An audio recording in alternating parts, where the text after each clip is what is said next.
Thank you for joining us for Weekdays Live with Reverend Al Sharpton. Take the time to share this broadcast right now.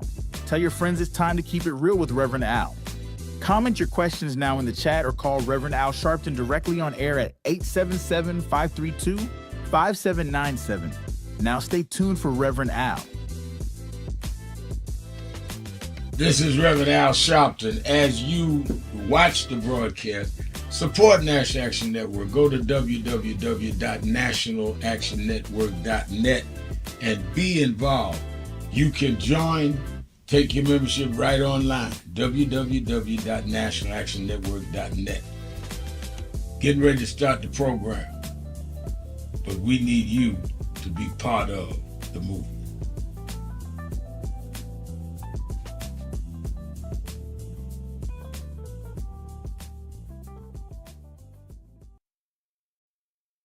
Linda Glover at Tennessee State University, and I have the Tennessee State University leaders who all want to thank you for being our civil rights leader. The Attorney General of Black America, Ben Crump. Commitment to justice. And I'm probably going to need your help on this legal fight. You know, they shorted the historically black colleges and universities to the tune of about $13 billion, and Tennessee State was the one they shorted the most. Absolutely. Well, let me know. I'm on the next plane as soon as you holler. You know, when Ben Crump called, I don't even question it. I just head to the airport and get the details on the way. Live from the National Action Network corporate headquarters in New York. Keeping it real. And now, America's #1 civil rights leader, the Reverend Al Sharpton. It's Thursday, July the 2nd. Do you know what time it is? It's Al Sharpton's time. And for the next 3 hours, it's time to put aside all pretenses, deception, denial, or fronting. The time has come to keep it real on Keeping It Real with Reverend Al Sharpton. A very good afternoon to you all across the country. Good morning to our West Coast listeners.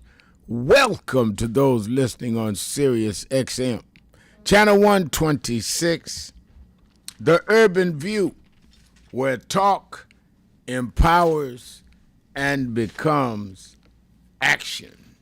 I'm coming to you live from our National Action Network corporate headquarters in New York.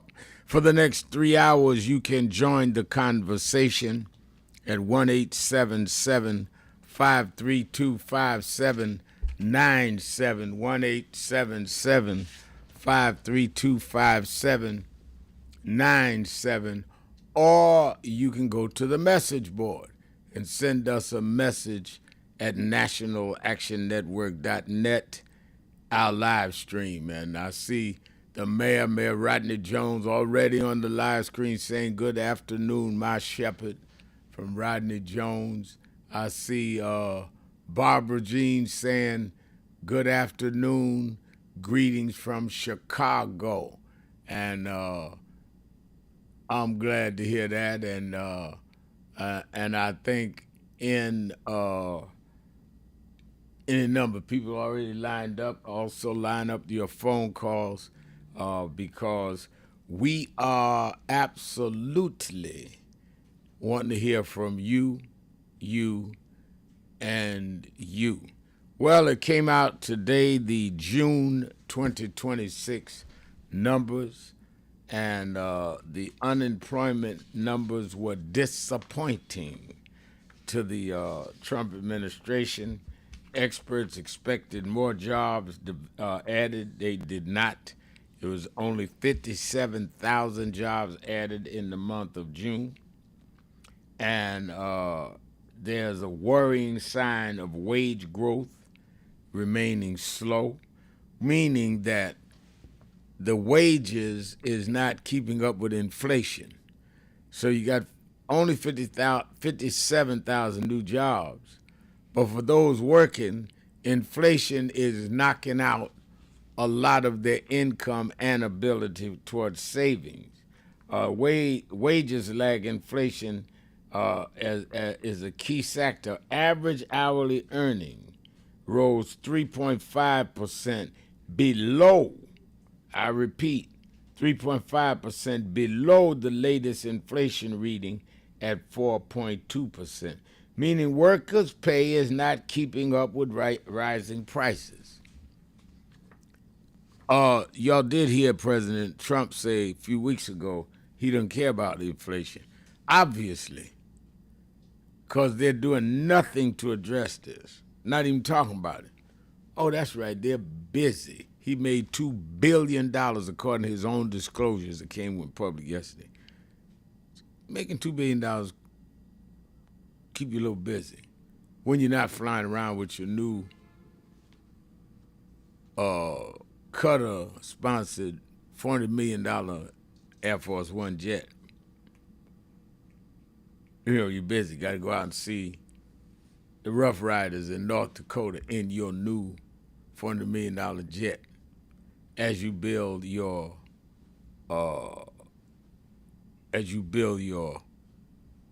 ballroom.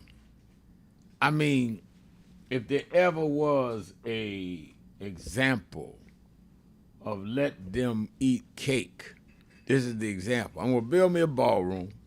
I'll build an ark in honor of me. I'm going to do what I want with a non-bid contract with the reflecting pool at Lincoln Memorial. And I got to tell this by law, but I got to disclose, I made $2 billion last year. $2 billion. That I'm telling y'all about. And y'all unemployed, too bad. Inflation's not being handled well. Wages are below the inflation rate. And to all of my black MAGA people, in June, unemployment rose to 6.6%. Whites were only 3.6%. So blacks were 3% more unemployed than whites. But that's because we lazy and shuffling. It had nothing to do with we can't get the jobs and the bias and all. We just shiftless and lazy, I guess. So let's talk about all of that, the state of the nation. And of course, my mind goes back to 1852, Rochester, New York, where the great abolitionist orator Frederick Douglass was asked to address the question of the 4th of July. And he was invited there, and he ended up making a speech that was absolutely historic. And it became known as what to the slave is the 4th of July. And he talked about the hypocrisy of America. He talked about how he admired that they stood up the colonies to the British, but they represented something that they did not duplicate. Blacks in slavery. Women couldn't own property or vote. So it's your holiday, he said. Now, I'm saying, and I did a couple of shows a day. I was on Morning Joe for a minute this morning. I was on Stephanie Rules for about 45 minutes. So I've been running all day. I went down to 26 Federal Plaza, joined Bishop Matthew Hyde in protesting the deportation and ending the TPS coverage for Haitians. So I've had a busy day already. But I want to point out to you that all of us need to be busy. because these people are chipping away methodically and intentionally at our rights. Well, how you say that, Reverend? They put out Project 2025. They told you what they were going to do, and they are doing it. Question is, how are we going to respond? I'm on my way today to New Orleans for the Essence Music Festival. I always speak. And my challenge is more relevant this year than ever, that we need to be fighting back.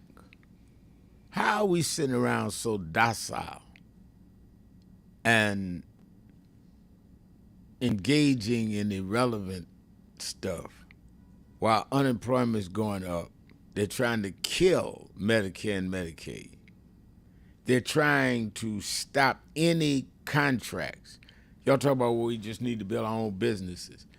Well, a successful business now has to be able to globally distribute, or at least domestically distribute. Well, you can't get the financing for it because banks and companies can't give it to you based on DEI. We need to have your background. Well, I'm black and they never gave me an opportunity before, so I don't have that kind of background. Oh, well, that's just too bad. We got to fight back. Reverend, is that going to work? That's how we got it the first place. How do you think we got affirmative action? How do you think we got DEI? Because we marched, we rallied, we put pressure on elected officials, we voted them in and voted them out. It don't take no rocket science to figure this out. Think about what you did. There used to be a R&B song saying, same thing it took to get your baby is the same thing it takes to keep it. Well, let's go with it. Keeping it real. Shopton.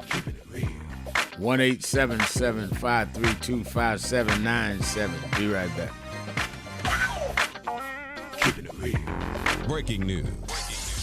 The issues, the stories affecting you.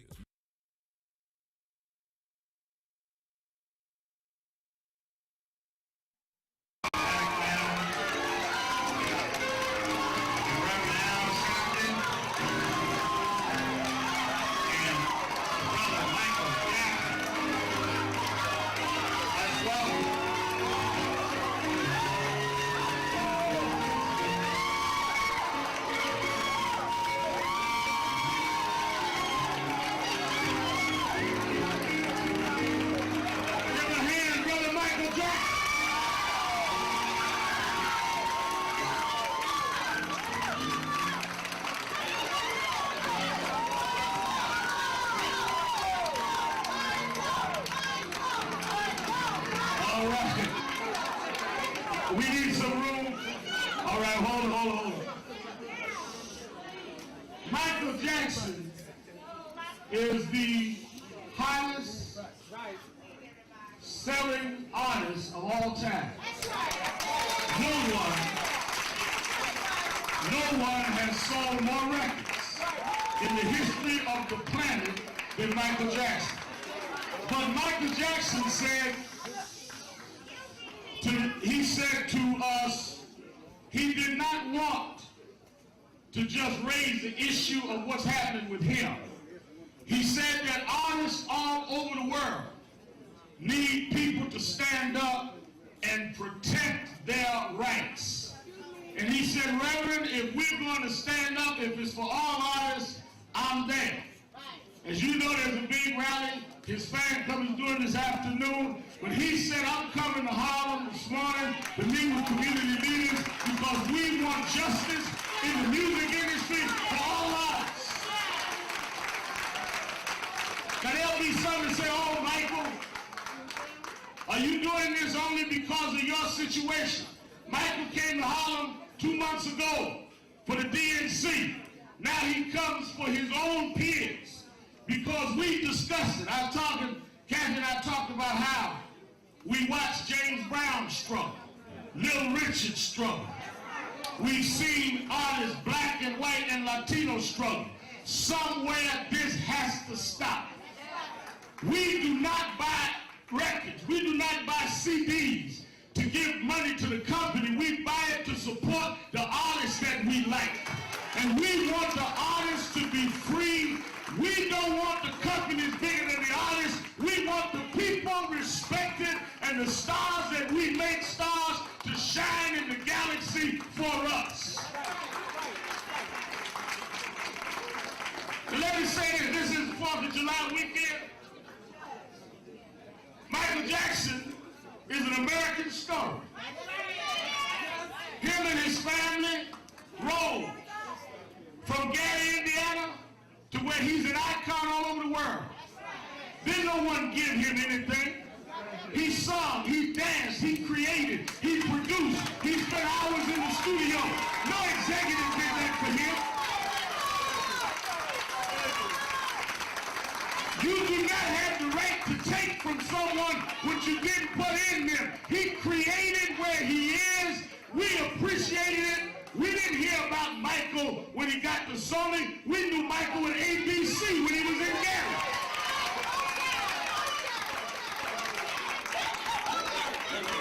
They got thrilled when he did Thriller. We was already thrilled. We were already off the wall. And we coming off our seats to stand up for justice in the music industry.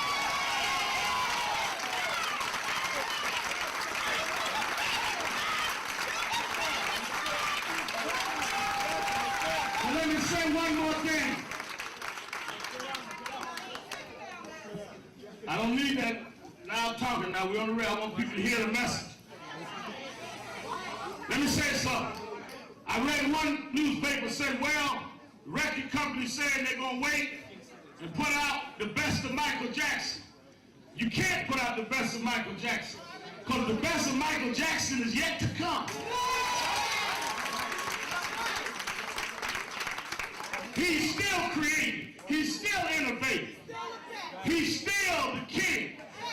He's still ours and we are still his. Fans all over the world. Thousands came out in London. Thousands will come out in New York. All over the world, we're going to make it clear that our artists should not be paying back things they had no input in.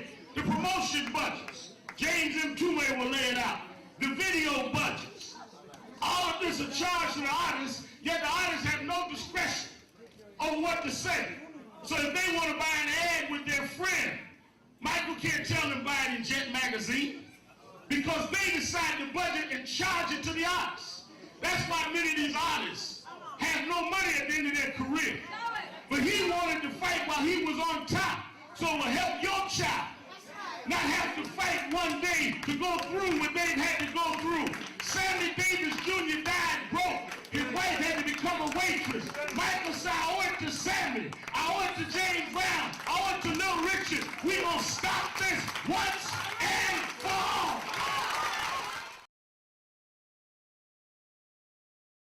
So who is Al Sharpton anyway? Who is this 33-year-old preacher without a church? A number of black New Yorkers as well. He is little more than a pudgy exhibitionist who can be counted on to show up, bullhorn in hand, at every racial incident.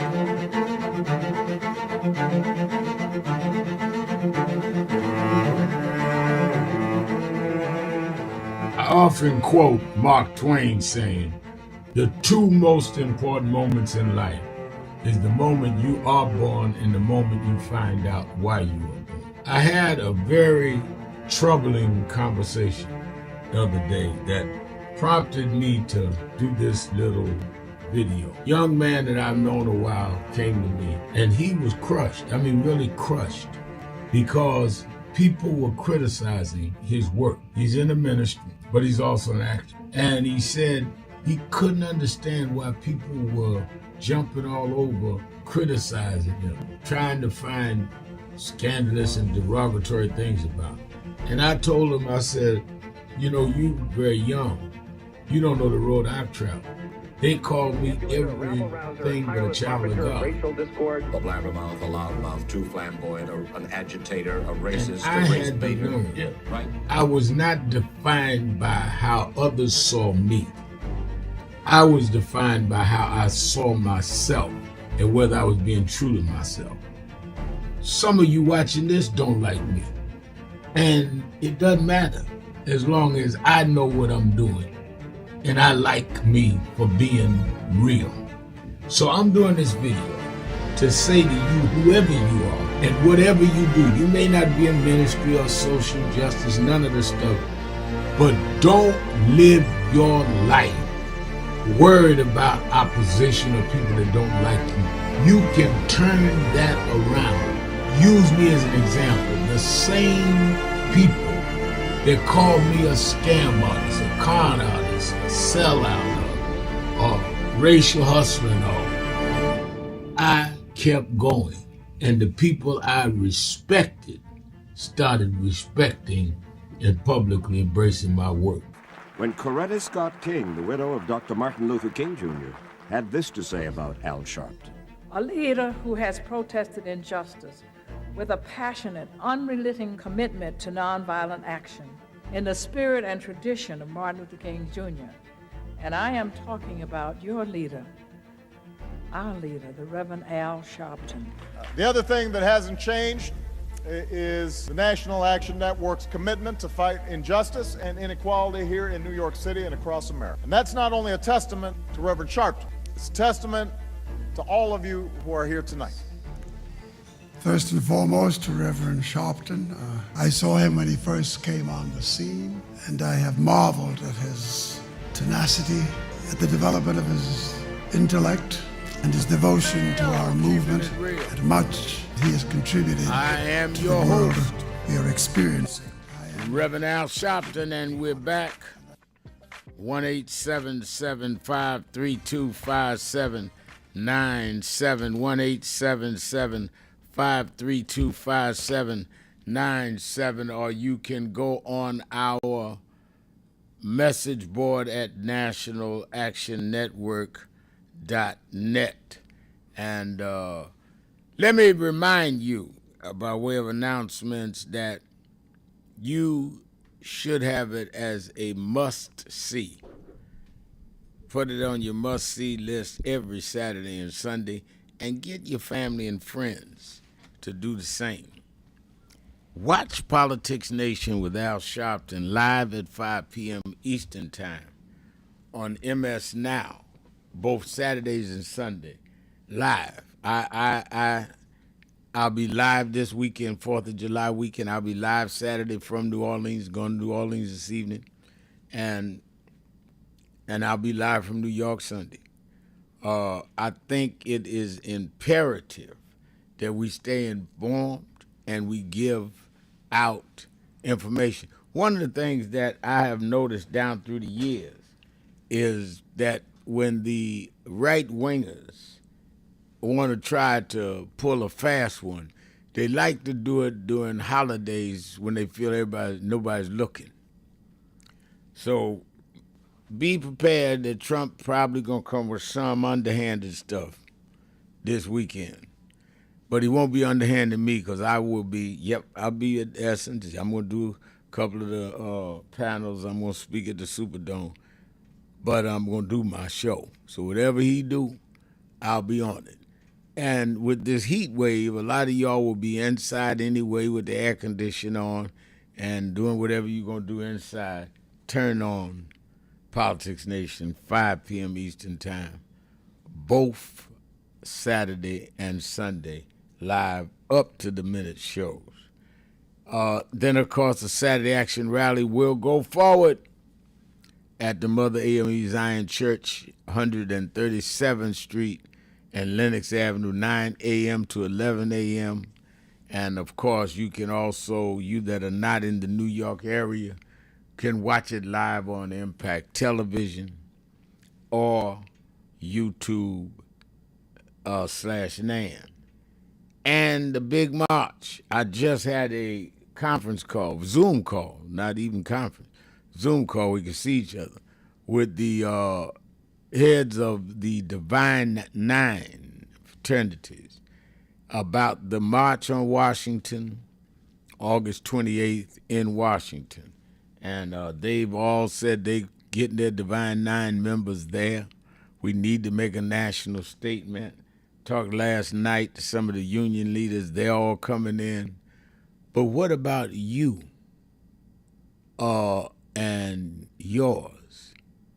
What statement are you making while they've taken away our districting and just broke down black congressional districts? Killed DEI, diversity, equity, and inclusion, which kills jobs, contracts. You talk about black business, DEI means they ain't got to give black contractors any contracts. I'm talking about vendor contracts. Yes, small black businesses that through DEI was doing vending in schools and other situations like that. Gone. And there's been no national march in Washington on that. Now, there's been great marches, no kings and indivisible, but none black-led. You ought to be there. Say, wait a minute, I got to be part of this. I got to make a statement. I can't just grumble and mumble. Go to www.nationalactionnetwork.net, nationalactionnetwork.net. Sign up and say, I'm coming. I want know the bus is near me, or can I organize a bus if there isn't one? What I need to do, and we will get back to you. I think that all of us, I like what SunCam57 has put on the message board, and I like what Joanne Kemp is saying. Joanne Kemp said, and SunCam agreed, saying cookouts, family reunions, graduation parties, and other events are great opportunities to register voters.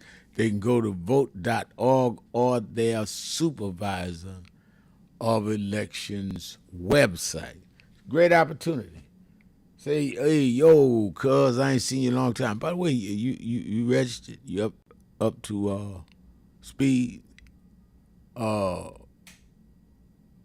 me help you if you're not. I mean, everybody relax and talk. Do that. Put it in the mix. People have told me, well, you know, my family is not that political. Your family eats, right? Your family pays a mortgage or rent, right? So they political. They just not making up their own decision. You got to explain to them that everything they're doing is a result of some politics. The food they buy, the clothes they wear. They're political. They just don't know it. And they don't know it because you won't tell them. And I know, again, it's real hot out there, all over the Northeast. And I'm one that doesn't like air conditioning. I had to turn the air conditioner on. So you're going to be inside, turn the TV on, watch Politics Nation. If you're not in New York, listen to the rally Saturday. Or if you are in New York, come to the rally. All right, let's go to the phones and take some of your calls. Let's start in Philadelphia, Pennsylvania with Brother Jacob. Jacob, you WURD, the word, you're keeping it real with Al Sharpton. Is Brother Jacob? Yes, sir. Peace be unto you. Yeah, peace be unto you, Reverend Sharpton. I always say you're global listeners. And, you know, Reverend Al, we keep a call for all hands on deck on this one, right? Because, man, this is the real deal Holyfield. And, you know, we going to understand while we dancing on the cookout, and that's excellent that we can get with our families. I mean, we need black families, white families, Latino families. We're going to come together and make sure that they know about exercising that voting right. I mean, all this other talk about anything different, we got to do what we got to do, and we got to do it now. So that's you know, because you remember the tune, what you see is what you get, right, Reverend Al? I remember that one and very well. We see that, yeah, yes. I mean, I used to like that job, but that's what it says. we understand what we're seeing as black people in this America is what we gonna get, and that's absolutely nothing. Say it again, right? So, like I heard you speak, like, what do any American expect for us to do, as much as we have invested in this thing we call America, right? So, it all hands on deck is needed, Rev, and because again, this is not no joke. This is real. I mean, it's all right for us to have fun, and anytime I can get with my family, you know, I just love it. I don't care what day it is, you know. But, you know, you mentioned that heat, and we in our hoods, our neighborhoods, man, we got to look out for that woman down the street that we know don't have a lot of visitors, and she might be this heat. And if you got, you know, Reverend Al, the other day I was riding somewhere, and I saw somebody setting out some air conditioning, right? And so I backed up because, you know, a little Fred Sanford in me. And I asked the person, I said, oh, the air conditioner's no good, huh? He said, no, they work perfectly. We got central air now.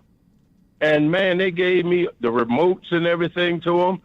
And I look for somebody that I know need one and go do that. So we got to, you know, that village, Reverend Allen, God bless you. You helping us to keep building back that village we had in the earlier struggle that we had in this country. And that's why our ancestors were successful. But I believe I see it coming back. And Reverend Dr. King, I got a dream too. I know you got a dream. That's why you work so hard. I'm going to call you the hard, like we used to call the Godfather, Soul James Brown. I'm going to call you the hardest working brother in politics. Right? Well, I did learn from him, being around him so many years and often. He was never idle, and he could not stand people idle around him. And I get up 4 o'clock in the morning, I go to the gym by 5, and I work all day till sundown and some. And I'm happy about it. Today, we need to all have a work ethic.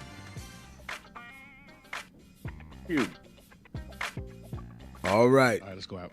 Thank you for your call. Always good to hear your voice, Brother Jacob. Let's take a break. I'll be right back. More of you on the phones. 1-877-532-5797. Shopton. Keeping it real. Let's wish the mayor, Rodney Jones, a happy birthday next Tuesday. Happy birthday, Mr. Mayor. We'll be right back. Time is up. The IRS is in full collection mode. Issuing liens.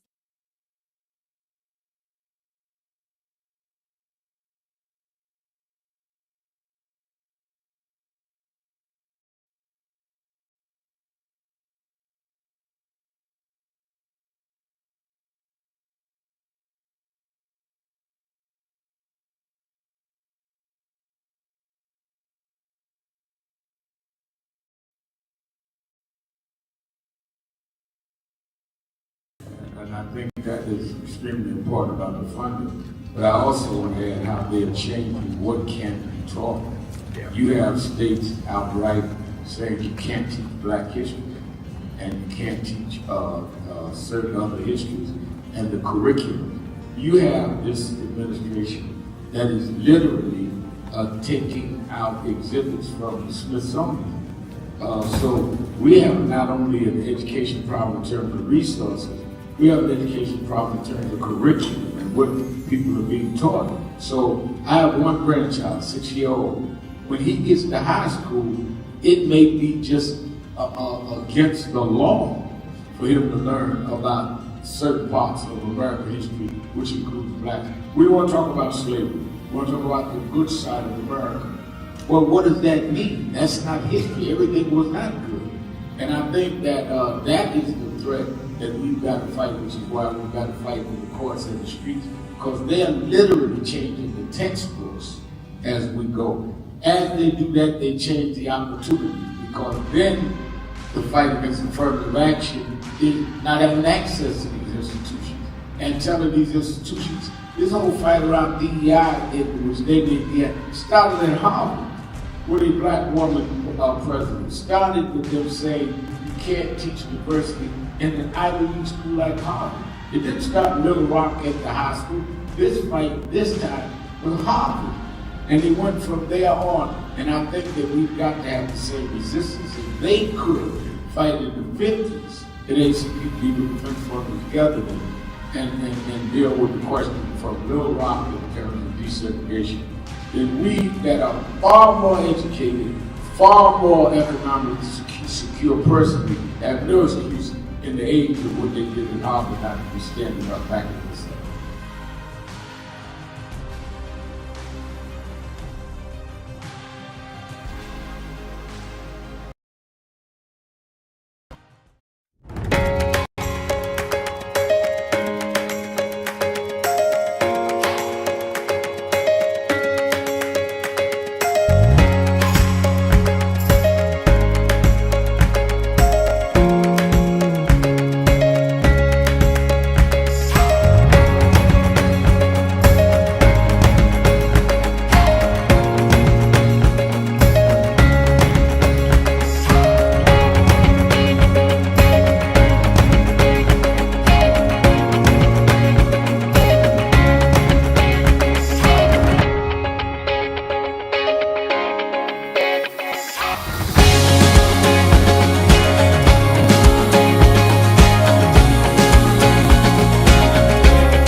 It is such a pleasure to be here with Reverend Sharpton and this entire congregation on Juneteenth weekend to not only celebrate freedom, but recognize the work that is still to be done to ensure that that freedom is within the grasp of each and every New Yorker who has helped to build this city. Thank you for having me, as always.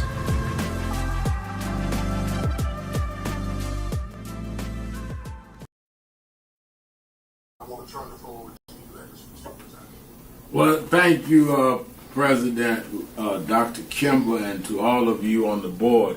I wanted to personally make this appeal from National Action Network and Martin Luther King III and Andrea Waters King, that we've been moving around the country organizing to deal with the question of redistricting when they have used the Supreme Court now to redraw lines that will in many ways break up majority black voting districts. It means that they dilute the strength of our community. It will cost probably 19 members of the Congressional Black Caucus. But as important, if not more important, it will not address the needs of those constituents because they don't have a block vote to say we're going to put in somebody that wants to do what is right for us or not. And that does not necessarily all the time mean a black person, but it gives them power. In Memphis, Tennessee, the majority black district congressman supported and reelected several times by the blacks there was a white man named Cohen. So we see this as an undoing of the Voting Rights Act of 65 and the Civil Rights Act of 64. So on August 28th, we've asked people from around the country to join us in Washington, D.C. for a mass march. We've had some marches and rallies in Mississippi, some in Montgomery and Selma, but we need a national march led by the clergy, led by the faith leaders, like it was in the 60s, that will say it is a moral outrage that we would, in a time like this, disenfranchise wholesale black voters by repealing the Section 2 of the Voting Rights Act and by turning the time back. We've heard from a lot of groups, but we need this to be church-led. National Action Network is appealing to you, the president. Keeping it real. Keeping it real. Kim has been on our board for I years. am your host, And knows Reverend Al Sharpton. And we're back. Let's go right to the phones. Let's go to Northwest Atlanta with our one and only D in Northwest Atlanta. D, special D. You are such a kind person, and I learned. And I'm a retired teacher, but I learned so much from you, Reb. Oh. And I'm gonna learn something else from you today because I got a question for you. All right. But I was thinking about 4th of July today, and I was reminiscing about what it meant to me as a child, and as a child growing up in the projects. All it meant was that I was gonna get some new summer clothes. Right. We got back to school clothes. We got a couple outfits for Christmas, and then we got some summer clothes for 4th of July. It never dawned on me to think about why everybody was celebrating. It just meant that I would get together with my family, and I'd have some new shorts. And at this time of year, I think a whole lot of black folk, we all go back and like to read and what Frederick Douglass, that paper that he wrote. Yeah. What to the slave is the 4th of July. So I think it's time for all of us to pull that out again. What to the slave is the 4th of July, written by Frederick Douglass, and we can ask ourselves, what to Black America does the 4th of July mean right now, with a pedophile felon in the White House being led by a white nationalist like Stephen Miller? If people don't know who Stephen Miller is, if you're listening to me right now, you don't know Stephen Miller, please write his name down and Google him, everybody. That's the person who's in Trump's ears day in and day out. Reb, I want to thank you. When I watch your shows on the weekend, you had a woman, I think she was from Washington State, the other day. She was a representative. When I look at those shows, you bring on these people that I'm not familiar with. So I'm here in Georgia, so I know Senator Ossoff and Warnock, and Representative Nikema Williams is my representative, and Andrea Boone is my local city council person. But I'm not familiar with a lot of the people across the nation. And you have those people on your show, and they're so articulate and they're so intelligent. And I want to thank you for bringing them on. And that's one of the reasons I don't want to miss your show.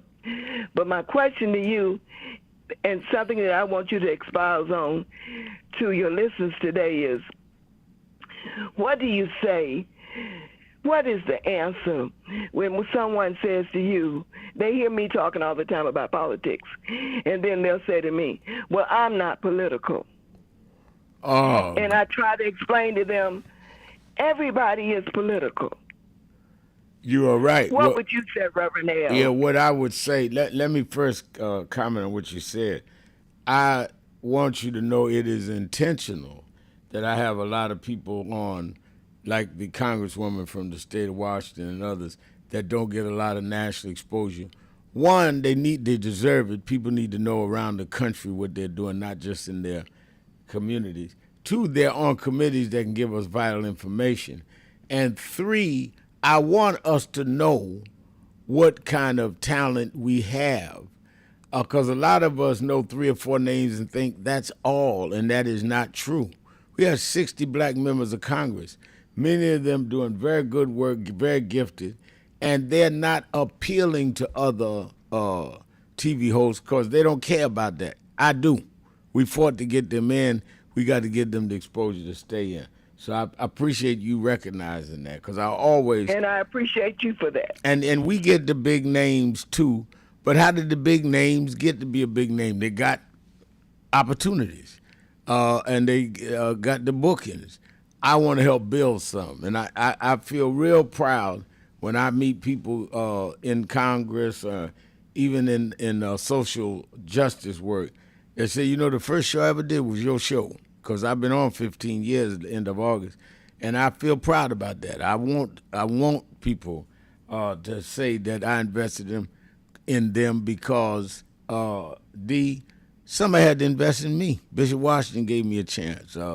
Reverend William Jones, Reverend Jesse Jackson, maybe his youth director. I was just 13 years old in New York. James Brown. So I owe because I collected, and I'm paying off my debt. Now, what do I say when people say they're not political? I ask them, let me ask you something. Do you pay taxes? Yeah, I got to. That's political. Yeah, and who determines your tax rate?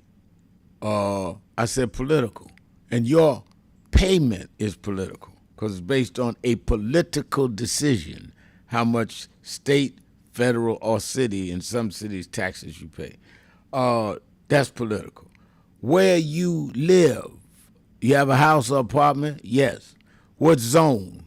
Well, before you answer, that's political. Zoning is political. The zone you live in determines your sanitation pickup, determines how they deal with utilities and policing in your area. That's political. Your children go to school? Yes. That is run by a politically charged Department of Education. I need to keep going. You got on the shirt. The garbage collection. Garbage collection. Fire department. Don't call the firehouse if you ain't political, because it is the political that pays their salaries. So on and on down to the underwear you wearing had to be approved by the apparel department. You know, when you walk in a department store, all of that has to be cleared in order to sell in the United States.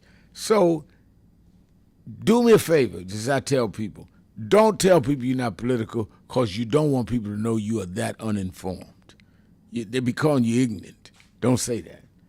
And they kind of like put their head down. You're only exposing your ignorance because everybody knows what I'm just saying.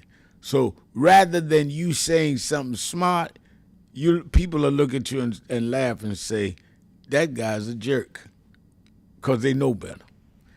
But thank you for your call. Always good to hear your voice, D. Let me go to Brother Meach in Milwaukee, Wisconsin. Brother Meach. Hello? Hello. Yes, good afternoon to you. Good afternoon. Doctor, I'm concerned a little bit. I'm here in Milwaukee. We got a man president that's my friend, and he's running for Congress. You got a what? You're coming in muffled. Let me get rid of that right quick.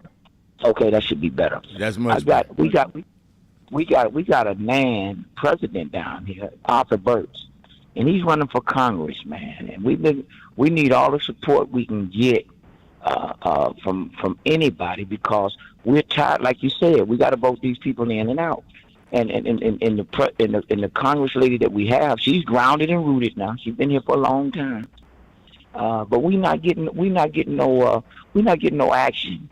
And he's the president of the chapter. Yeah, here in Milwaukee. Yeah, Arthur Burks. Yeah, I know who he is. I think I know who he is. Right, we've been out there fellowshipping. Matter of fact, I helped him get going with that situation, man. Because even though I might disagree on certain things, there are certain needs.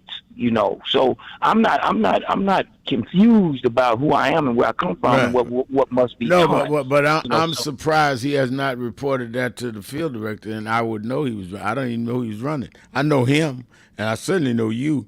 Let me talk to Reverend Toon. I did not know that.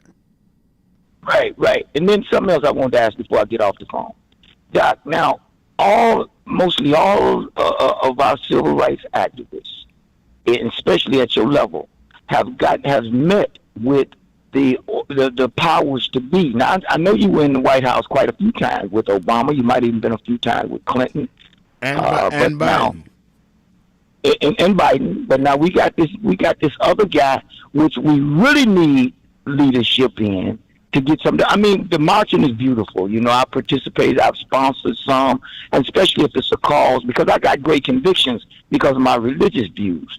But any time that I see a cause that needs attention, that I feel that won't violate my convictions, then I'm in. That's right. I'm in. But so I'm wondering now. We have Whitney Young. He met with the Nixon people. Even Dr. King met with I met with George Bush. George Bush and I went and did so why you haven't met with this one that we claim that is so vital to our people? Well, why hasn't black leadership? Whoa. You got a pen? Call 202-456-1414. 202-456-1414. That's the number to the White House. They ain't changed since I've been born. Ask them why. It's not like they invited us.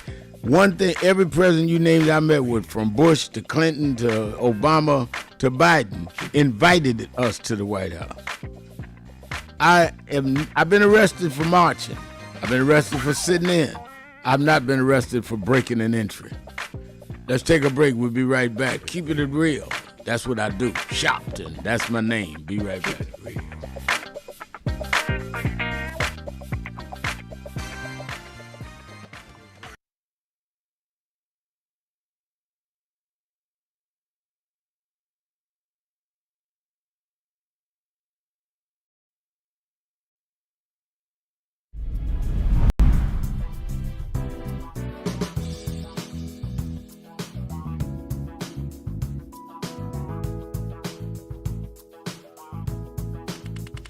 This is the first Thanksgiving I'm here in New York. Over 20 years. I'm just glad to be here with Rev today and to hand out the food. It's a blessing. It's a blessing. It's a blessing. It's Erica Ford, the Peace Doctor in the building. Here at the National Action Network, it's about thanks. It's about giving. It's about gratitude. It's about love.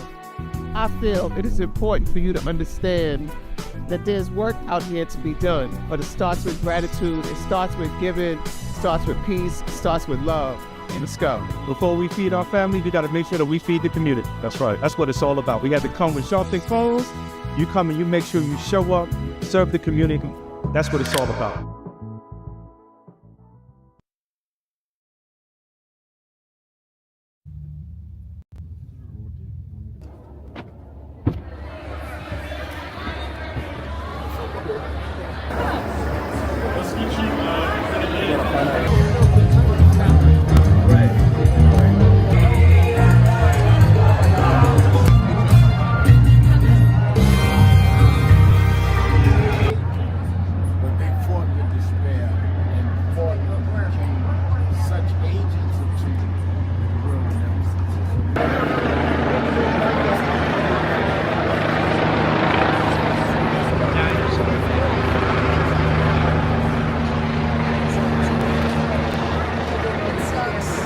I'm surprised to see you here. Kathy Burns. Yeah, Kathy Burns. How are you? And my lovely wife, Lisa. We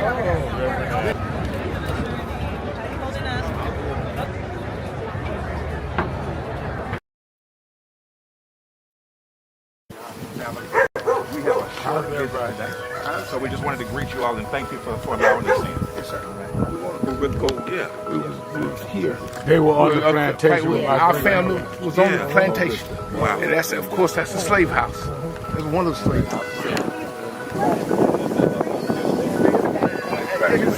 Sir, it's been 13 years. That's right. Good to How see you you. been? Doing fine.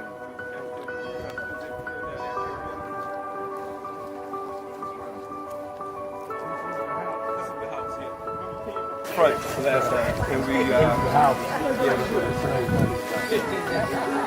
Alexander Shaw.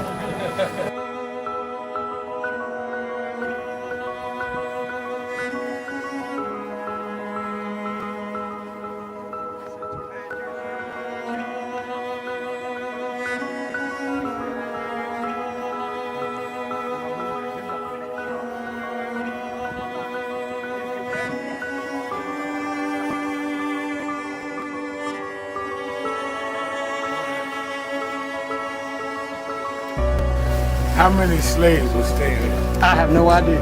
This is where they would have a slave. Right? Yeah, that's when exactly. That was exactly.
I just the two people that most influenced my life are from South Carolina, James and Jesse. Jesse right up the road with me. I went over his mother's funeral. Jesse walked me to my mother's case. Wow. South Carolina. That's the balance of my life, James and Jesse. Yeah. Civil rights, shoulders. But also where your people from too. Literally. Yeah, right. And where I knew Jesse was from James, I started president. Yeah. And James had died before I knew about it in South Carolina. Oh, really? Yeah. James died December 25th. He died Christmas Day, 06. And they came to do the story for February of 07. They came in January. His daughter swear that was his daddy and him and pushed the information out. Wow. And I called Jesse and told him, do you know that my great-grandfather was a slave about 45, because Greenville right up to I-20. He said, I told you we was connected. That's why you gotta listen to me. But no. I remember I was 12 years old. I was a boy preacher in the Church of God in Christ. Bishop Shear knew my bishop, Bishop Washington. Bishop Washington, my mother was concerned I was getting into politics. They brought us to Reverend William Jones. His daughter's traveling with us. And Reverend Jones introduced me to Jesse Jackson. I became his youth director in New York at 13. I liked Reverend Jackson because he was a little hipper than the older preachers. He was 27, I was 13 by the time I became youth director. So he was like a father figure to me. When I got about 40, he said, quit calling me father, call me big brother. We went to the car center. And James Meeks and Jesse Jr. and I had dinner with him that night. And that's where he said to us, Al, Meeks, Jesse Jr., y'all are my disciples. And we said, disciples? And for years we joked each other. I'd come in the room and Junior said, here's disciple number one. But discipleship meant you carried forth the vision. The next day, he took me on the ferry to Goree Island, Mrs. Jackson. On Goree Island, he showed me where the slave camps were. And I will never forget, he said, Al, you see what that artifact is? I said, what's that? He said, they call it the door of no return. When you go through that door, you either made it to America to slavery, or you died in the Atlantic. The door of no return. But I talked to him about 3 years ago, and I reminded him, I said, remember when you brought me to the door of no return? He said, yeah. I said, well, we did return. We returned the President of the United States, Barack Obama. We returned the Vice President, Kamala Harris. We returned with businessmen. They thought they sent us as slaves. We came back as global liberators. The problem is that too many of us did not join the movements that sponsored us. And there was a breakout in 2008 24 called Negro Amnesia, where you forgot where you came from and forgot how you got where you got. Therefore, they're trying to take back everything you had.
Keeping it real.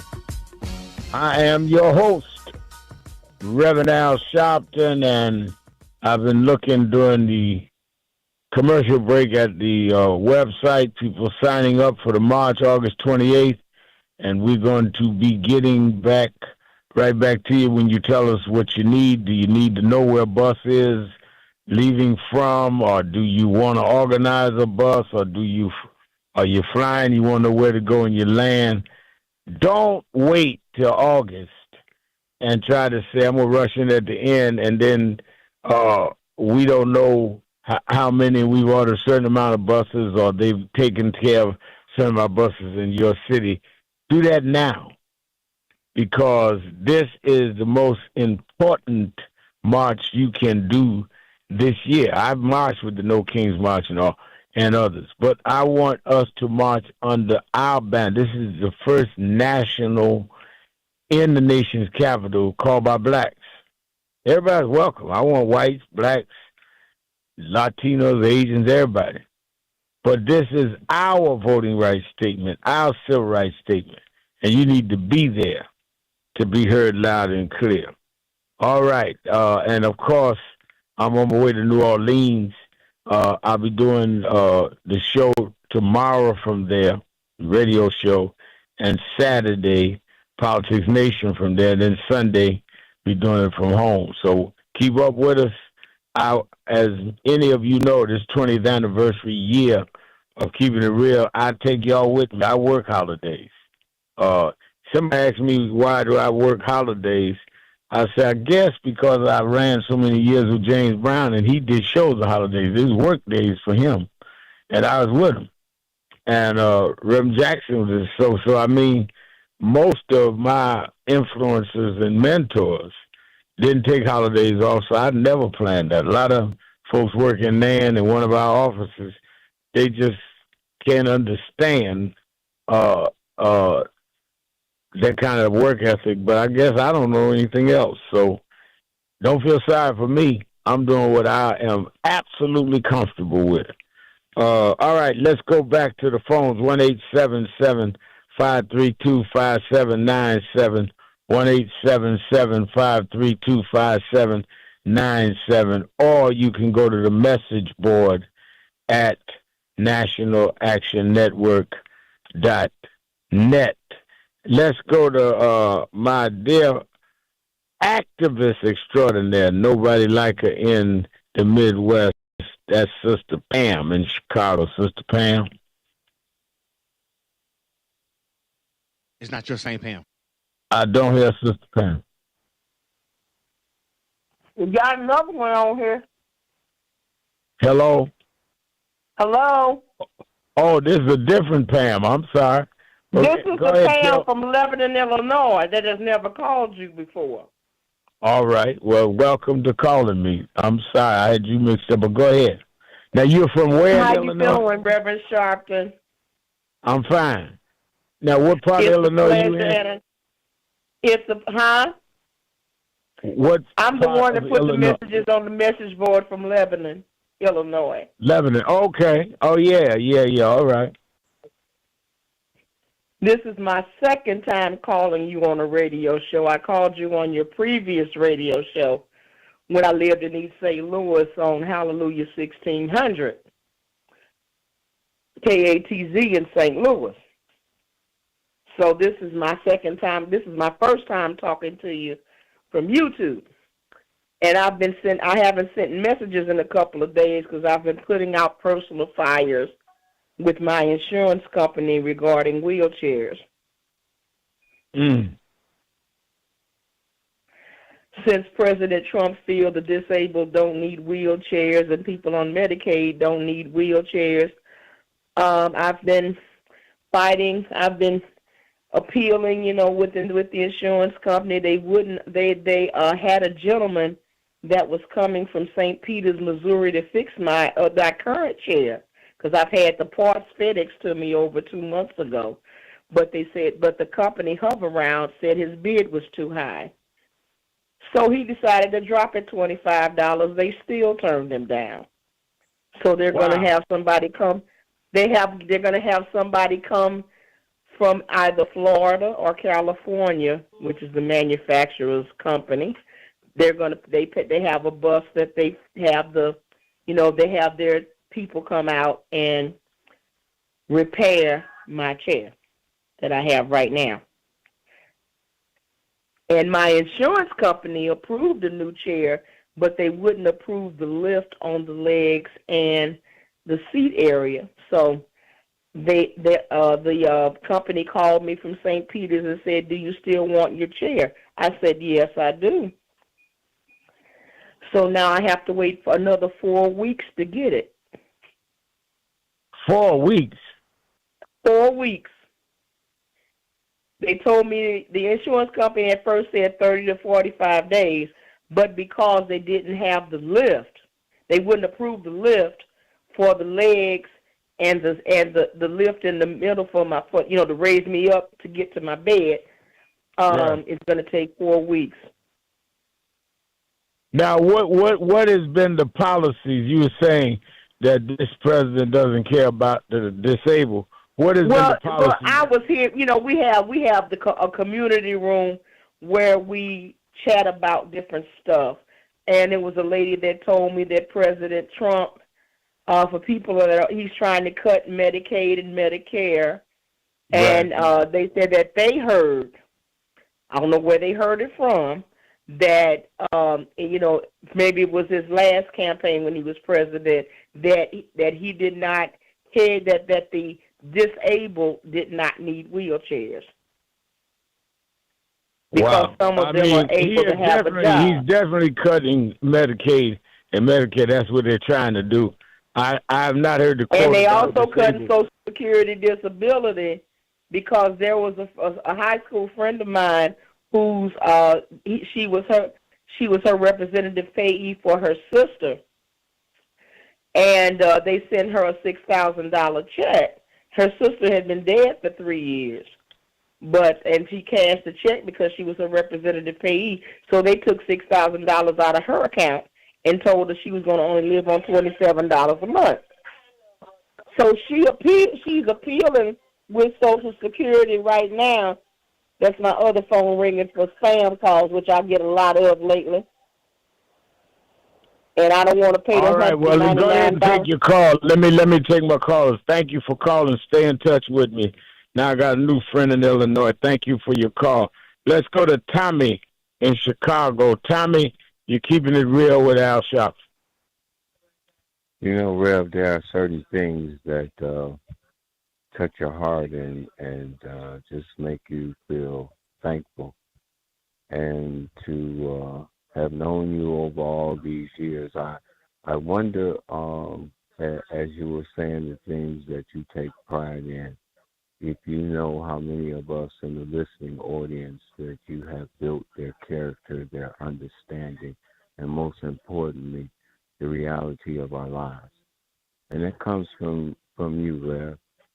And so when I say to you that thank you, and then young lady called, or the way you so eloquently said nonsense to an individual, I wish that part I'm still working on, because at such a time as this, with everything that is taking place, with everything that has happened, I can always turn and look to Reverend Al Sharpton.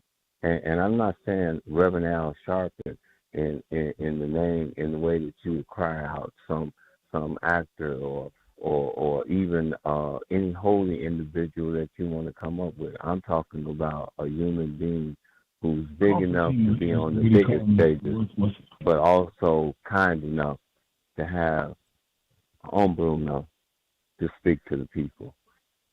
And so they call them Democrat socialists now that are winning. And with each one of them's case, when you go into the background and you look at what's being said and the reality of their circumstances and situation, they're talking common sense. So we have chosen how we live. We have chosen the way we act. And Rev, I'm not going to take up a lot of time, but it's just unbelievable to me that here in the city of Chicago, to hear individuals speak and talk about President and First Lady Michelle Obama and what he brought back to Chicago, there is no reason for any black person not to recognize one simple narrative. I don't care who you are. I don't care what religion you believe in. You ought to accept one thing that all of them are talking about, which is reality. And the reality is, for everything they say we couldn't do, we have done, except for one thing, which is have enough sense to accept the reality and look for clear, concise, consecutive information that you can count on. And that means keeping it real. And that ain't no slogan to throw back at you, Rev. That's me saying to you, over these years, there is nobody who can say that you have not kept it real, both on the political, both spiritually, both humanistically, both lovingly, and no one can ever say anything other than, just like the word says, as I close, what will be known was clearly shown, and we are without excuse. God bless you, Rev. God bless you, and thank you as always for your call. Let me take a break. We'll be right back after this break. More of you on the phones, 1-877-532-5797, 1-877-532-5797. Shopton, keeping it real. Be right back. Keeping it real. Breaking news. The issues, the stories affecting you. Now here's the news from News1.com. Thank you for joining us for Weekdays Live with Reverend Al Sharpton. Take the time to share this broadcast right now. Tell your friends it's time to keep it real with Reverend Al. Comment your questions now in the chat or call Reverend Al Sharpton directly on air at 877-532-5797. Now stay tuned for Reverend Al. This is Reverend Al Sharpton. As you watch the broadcast, support National Action Network. Go to www.nationalactionnetwork.net and be involved. You can join, take your membership right online, www.nationalactionnetwork.net. Getting ready to start the program, but we need you to be part of the movement.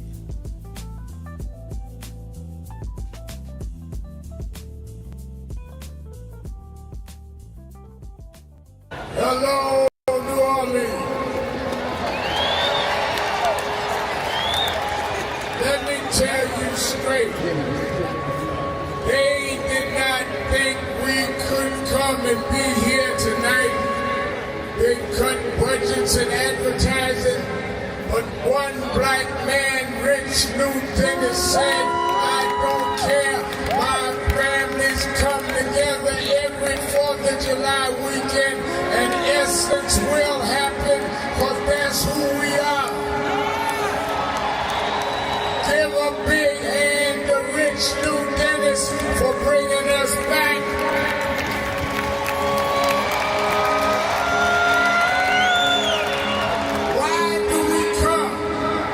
Because the essence of who we are is essential to what made this nation. We built this nation. We made this nation. We created the essential dollars that this nation lives off of. We don't care what bill they pass. We will not back up. We will not back down. We will not give in. We will not be chased out. We don't care who's in the White House. We will organize our house by house.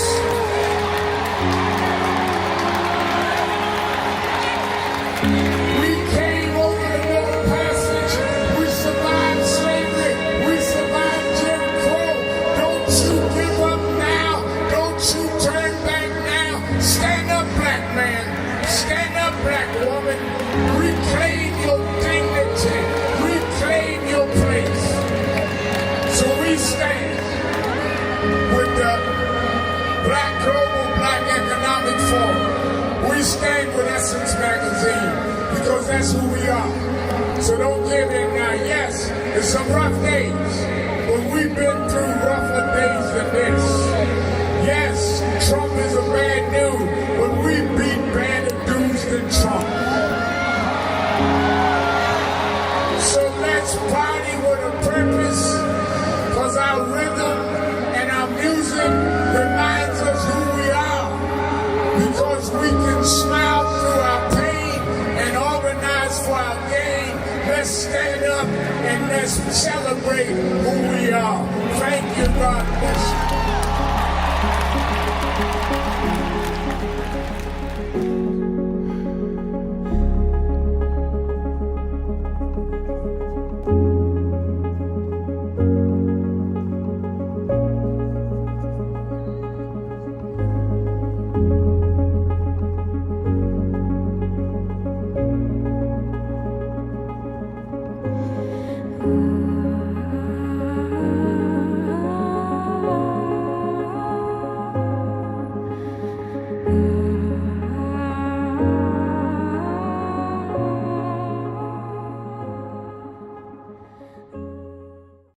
Do you know what time it is? It's Al Sharpton time. It's time to put aside all pretenses, deception, denial, or fronting. The time has come to keep it real on Keeping It Real with Reverend Al Sharpton. You need to keep it real with Reverend Al Sharpton right here on Uber TV. Reverend Al Sharpton, and we're back. 1-877-532-5797. 1-877-532-5797. Let's go back to the phone. Attorney Jennifer Jones Austin. You know, every day, Monday through Friday, I do 3 hours a day on Keeping It Real with Reverend Al Sharpton. I do 1 hour on Sunday mornings with Reverend Al Sharpton. And I'm live on radio and TV with the Saturday Action Rally. 7 days a week, I talk to our people, hear from them, to call in. I'm sick and tired of people talking for people that they don't talk to. So go on www.nationalactionnetwork.net. Listen to my show, call in, express your opinion. You don't have to agree with me.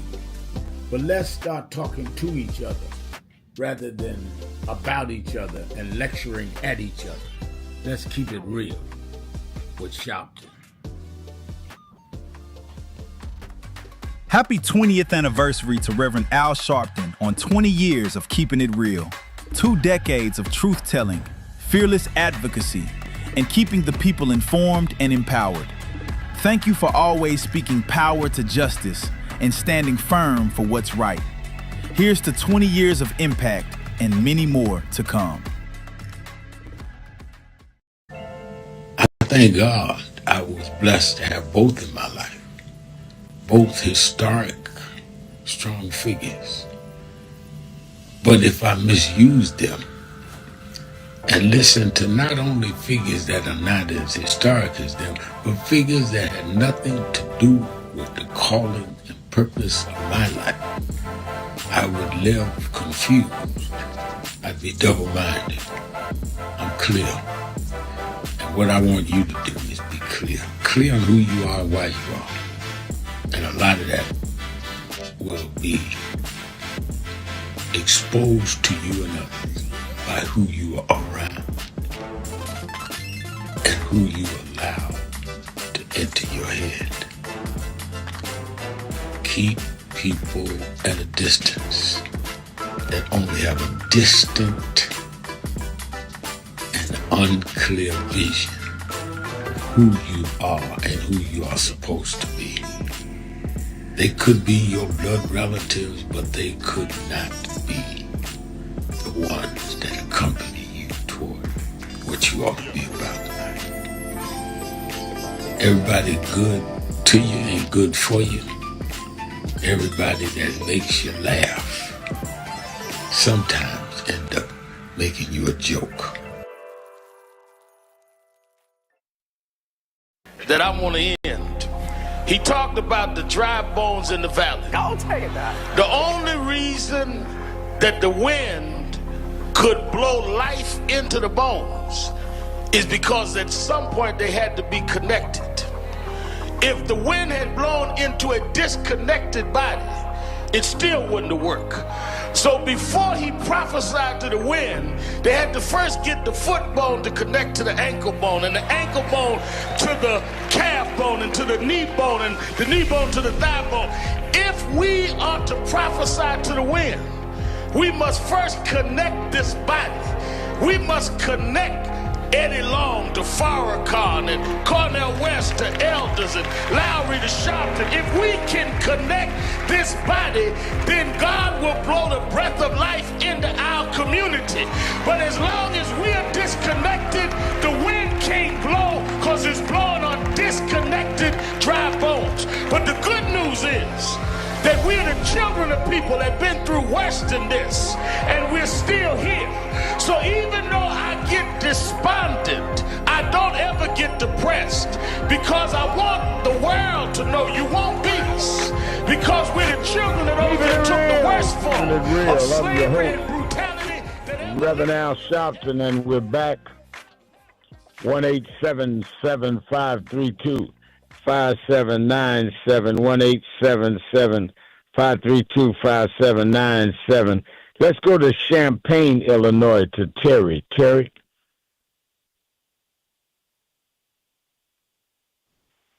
Is Terry there? Good afternoon.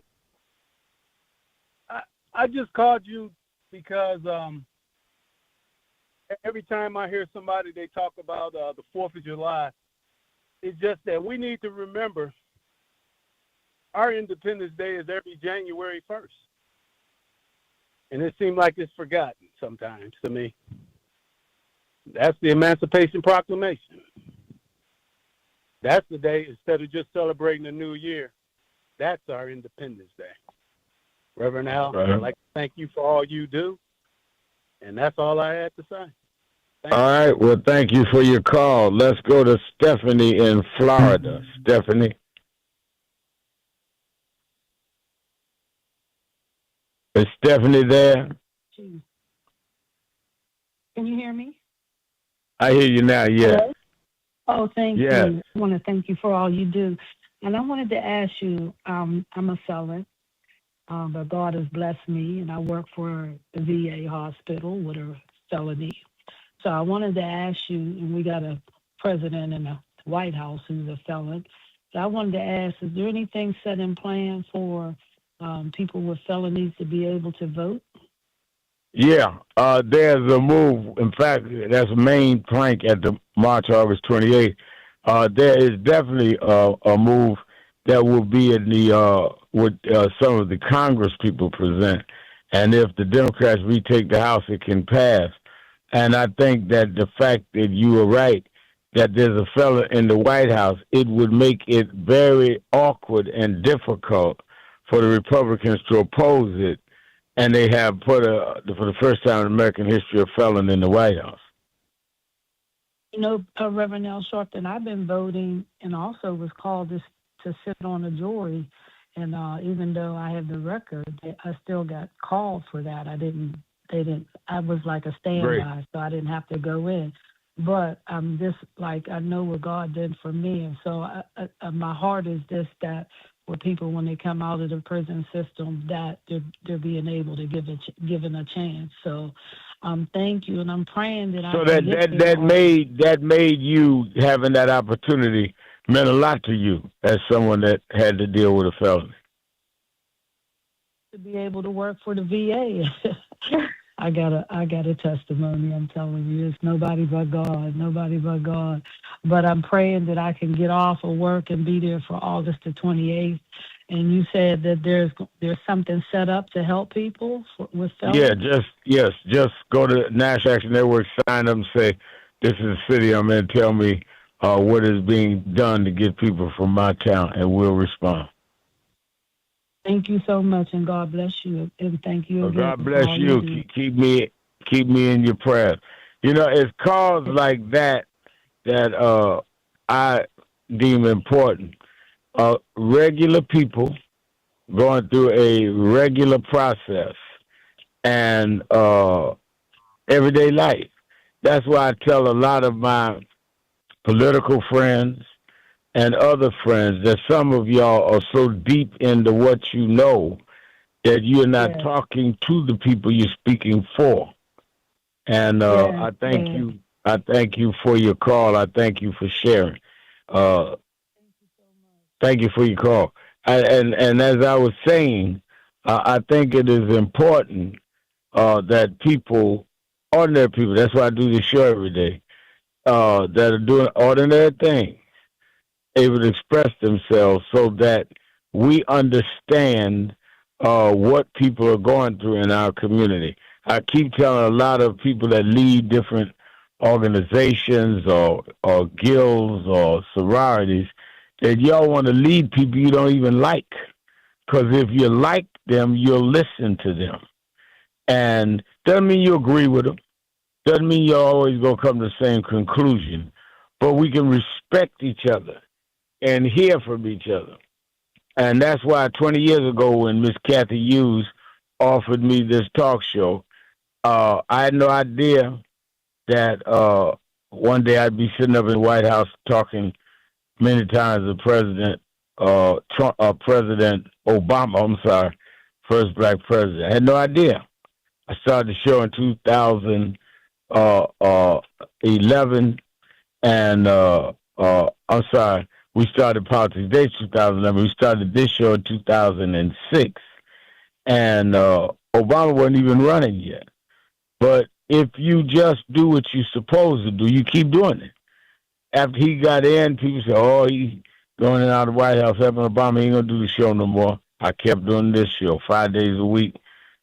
I do another one on Sunday morning. Then I got my television show in 2011. People said, "He ain't going to do that no more." I said, "I'm still going to do it because I want to give people the opportunity to express themselves and be heard, whether they agree with me or not, or whether I agree with them or not. We need to hear each other more. All of us have something to say. All of us have some concerns, and all of us ought to be sensitive to that. And that's what we try to do. That's why we call the show Keeping It Real. Too many people are not real about what they say. They say the right things, but their actions speak differently. And I think that we got to judge people by what they do, not what they say. And I think we're getting ready to go up on commercial. I'm going to take your calls on the other side of the commercial. 1-877 532-5797. Shopton. Keeping it real. Be right back.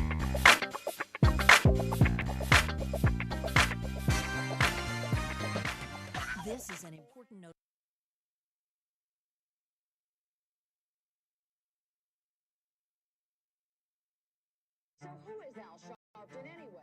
Who is this 33-year-old preacher without a church? A number of black New Yorkers as well. He is little more than a pudgy exhibitionist who can be counted on to show up, bullhorn in hand, at every racial incident.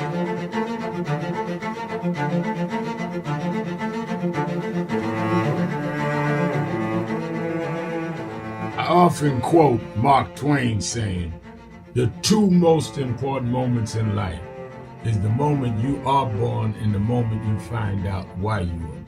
I had a very troubling conversation the other day that prompted me to do this little video. Young man that I've known a while came to me and he was crushed. I mean, really crushed, because people were criticizing his work. He's in the ministry, but he's also an actor. And he said he couldn't understand why people were jumping all over, criticizing him, trying to find scandalous and derogatory things about him. And I told him, I said, you know, you very young. You don't know the road I've traveled. They call me everything but a child of God. A blabbermouth, a loudmouth, too flamboyant, an agitator, a racist, I a race had to baiter. learn. Yeah, right. I was not defined by how others saw me. I was defined by how I saw myself and whether I was being true to myself. Some of you watching this don't like me. And it doesn't matter as long as I know what I'm doing. And I like me for being real. So I'm doing this video to say to you, whoever you are, and whatever you do, you may not be in ministry or social justice, none of this stuff, but don't live your life worried about opposition or people that don't like you. You can turn that around. Use me as an example. The same people that call me a scam artist, a con artist, a sellout, or racial hustler and all, I kept going. And the people I respected started respecting and publicly embracing my work. When Coretta Scott King, the widow of Dr. Martin Luther King Jr., had this to say about Al Sharpton. A leader who has protested injustice with a passionate, unrelenting commitment to nonviolent action in the spirit and tradition of Martin Luther King Jr. And I am talking about your leader, our leader, the Reverend Al Sharpton. The other thing that hasn't changed is the National Action Network's commitment to fight injustice and inequality here in New York City and across America. And that's not only a testament to Reverend Sharpton, it's a testament to all of you who are here tonight. First and foremost, to Reverend Sharpton. I saw him when he first came on the scene, and I have marveled at his tenacity, at the development of his intellect, and his devotion to our movement, and much he has contributed to the world we are experiencing. I am honored, and I must say that when I had my debate with Dr. King on the issue of the church and religion, he didn't warn me that after his departure, his space would be filled by another preacher, and that preacher would be Al Sharpton. All you want in life is people that matter to you to say you did all right. And more important, that you can look in the mirror and say you did all right. Thank you, Rev. Thanks for that introduction. Look, we've known each other for a long time. I'm grateful not only for your leadership and partnership, but quite frankly, more importantly, for your friendship. And thanks to all of you, members of our nation's most important civil rights organization. You have been, over all of your years, such an extraordinary leader. You are a voice of truth, a voice of conscience, a voice of practicality around what we must address and what we can do. And I thank you so much for your friendship. I remember that most of the youth around Al's age He was about 12. Wanted to be like Connie Hawkins, a great basketball player, legend. Earl the Pearl, Clyde Frazier. Al wanted to be like Adam Powell, a powerful preacher with a social justice gospel. He was very close to, at that time, the Reverend William Augustus Jones, powerful preacher and social justice advocate, and Reverend Gardner Taylor State right down the street, and Bishop Washington, whose church he came from, and Reverend Sandy Ray. He wanted to be like these giant preachers. He wanted them to have the edge, however, of the King's social justice dimension. He wanted to be like them, now he's one of them. Perhaps taller than most of them because of the risks he has taken and the reward God has given him with his gift. I remember so well that first escorted him to jail. He was around 13 years old with the jail fighting the ANP. He was in the lineage of our struggle. He grew up in it. We didn't just see him on TV one night. He didn't happen. He came bottom up, not top down.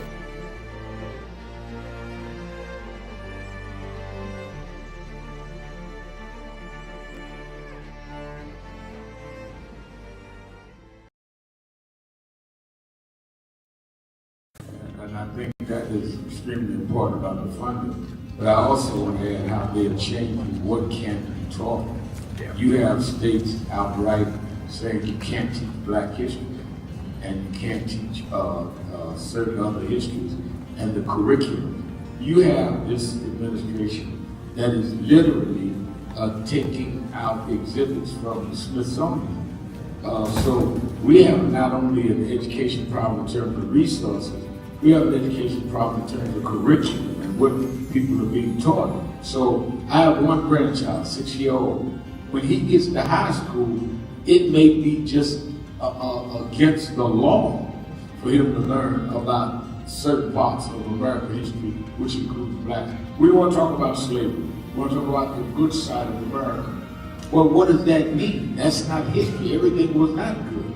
And I think that that is the threat that we've got to fight, which is why we've got to fight with the courts and the streets, because they're literally changing the textbooks as we go. As they do that, they change the opportunities, because then the fight against affirmative action is not having access to these institutions and telling these institutions, this whole fight around DEI, which they did, started in Harvard with a Black woman president. Started with them saying, you can't teach diversity in the Ivy League school. Keep it real, keeping it real. I'm your host, Reverend Al Sharpton.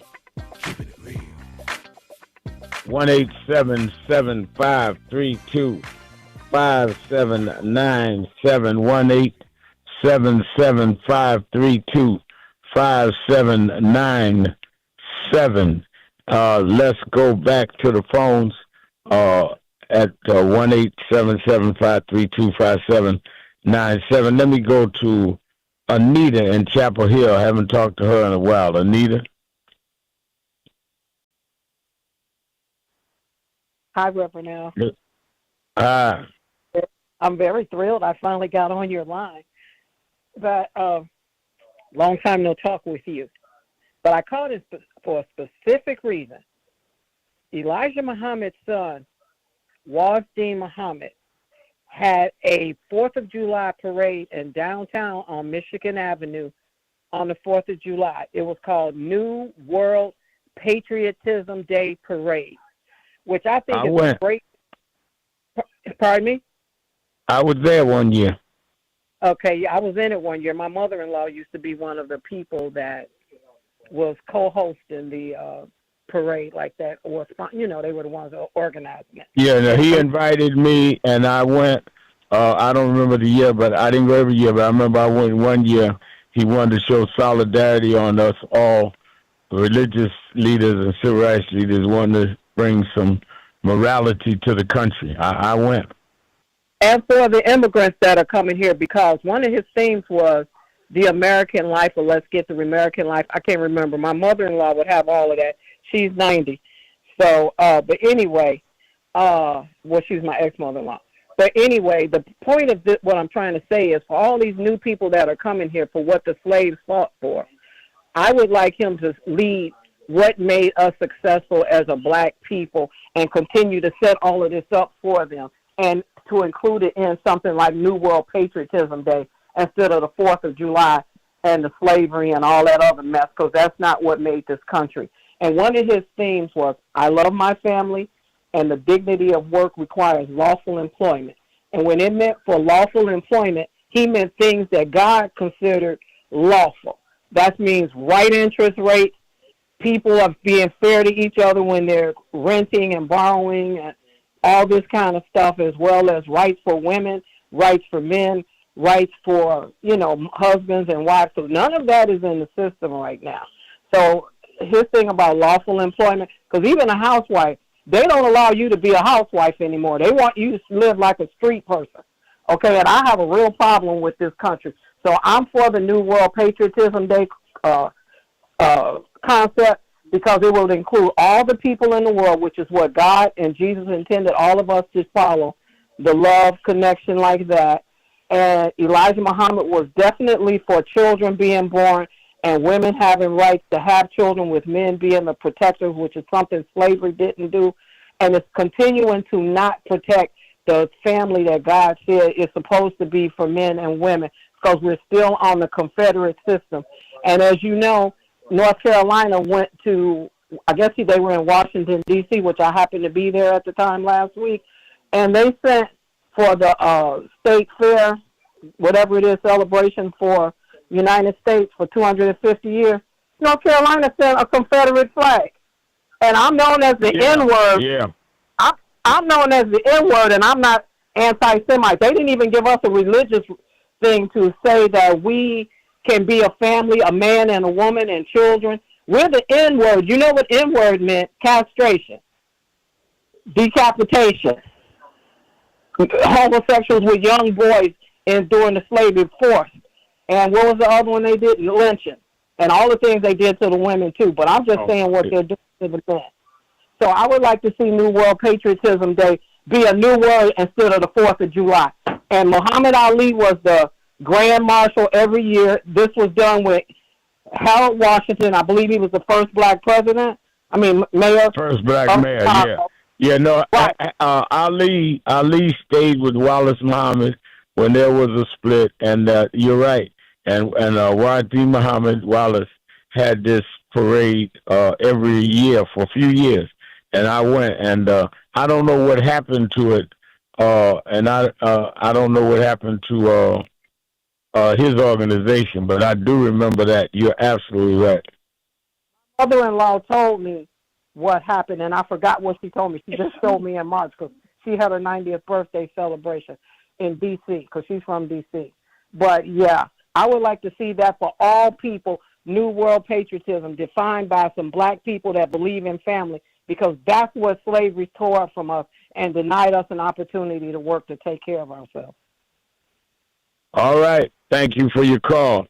And, I think that thank you for your call. One of the outcomes of slavery that is not discussed enough is that it was not only the breakdown of the family, it was the legal breakdown. It was against the law for blacks to marry. It was against the law for blacks to name their children after themselves. And I often tell a story about how a reporter found an archivist that found the Sharpton plantation in Edgefield, South Carolina, that a collector just kept in a certain part of Edgefield. He collected plantations, kept them the way they were. He just liked this as his collection. And one of them was the Sharpton plantation, owned by Alexander Sharpton. And my great-grandfather was a slave in that plantation. And I visited there a couple of times and saw the actual fields that my great-grandfather worked in. Then he was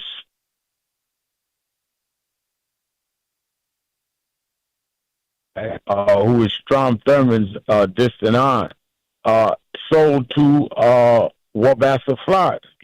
And that's where my grandfather and later my father was born. So these are real stories about real families. We're not talking about something we studied in sociology class. We're talking about us, talking about our history, our story, what we went through.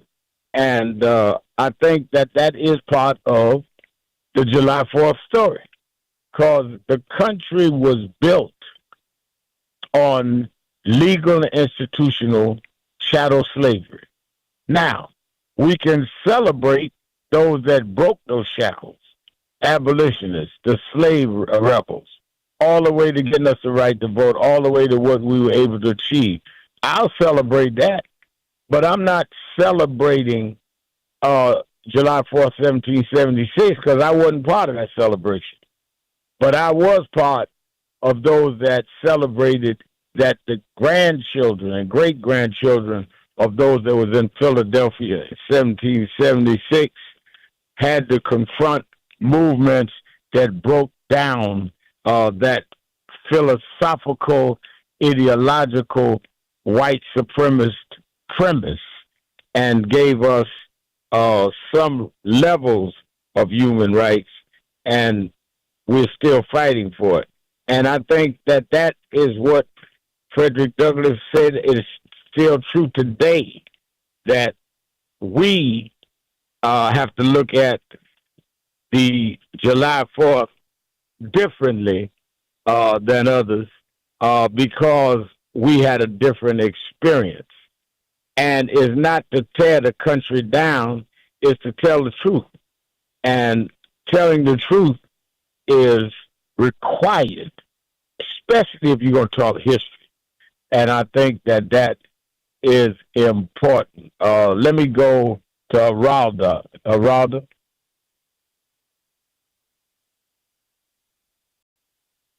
I don't hear Aralda. Yeah, now I can hear you. Good afternoon. Geralda here, keeping it real. Now, we have so much of our people that are brainwashed and they're miseducated and they're also delusional. But history can help you resolve all that. We have to start with the people that came here, the Europeans that came here in 1492. They were also biracial children. They came here and they colonized this country called America. It consists of North and South. The lands that they carved out for themselves never belonged to them. They murdered the original people for their property and so on and so forth. Now we're coming up to the 4th of July. The 4th of July independence came around 1776. The so-called Europeans that came here in we got two stories with that came here in 1666. Supposedly was the Pilgrims. That's what we were taught in school. But they were actually some criminals that came here to fight the Dutch, who was already here. They were another pack of Europeans that were here before the English Europeans. And they swapped them for this place called New York City because the Dutch was wealthy in the fur trade profession. And they got jealous and they came over here and they swapped them. And I also have to comment on something you said about Jesse Jackson and the wall, but I'll do that another time. Black people were already here before these people came here. 110 years they were here before that document was signed in 1776. And they were here before then. We were here enslaved since 1619 and even before that, but officially 1619 when we were brought here. Officially, but we were here before that. 1776 was over 100 years later. And every black person that was here way before these white folks were not enslaved. They came here. You know, the story about King Mantus wasn't, I believe it was a navigator on the ship with Columbus. I heard stories there was a black navigator that came along with him, And I don't think the mistake that we all say Christopher Columbus made, blah, blah, blah, I think that mistake was intentional because of the legend that King Mantis had sent out 1,000 of his people on ships to discover other lands, and only one came back out the 1,000. And I believe those blacks settled different parts of the world, like Australia and so on and so forth. 'Cause we have dark-skinned people in Australia. We have that was original people, and we have people in the Fuji Islands, so on and so forth. Now, we need to understand that we black people are geniuses.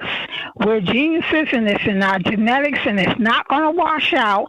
And it has to do with what we had already learned. Our ancestors actually had already learned and produced in Egypt, Kemet, however you want to call it, Timbuktu. We have that already etched in our DNA, and it's not going to move. And that's the jealousy that the other races have against us. Think about black folks and how they learn concepts. They didn't understand certain languages, but they caught on. We don't have a history of putting anyone in bondage or in jails and stealing their children and putting them in homes and all that to force them to speak their language because I didn't understand your language.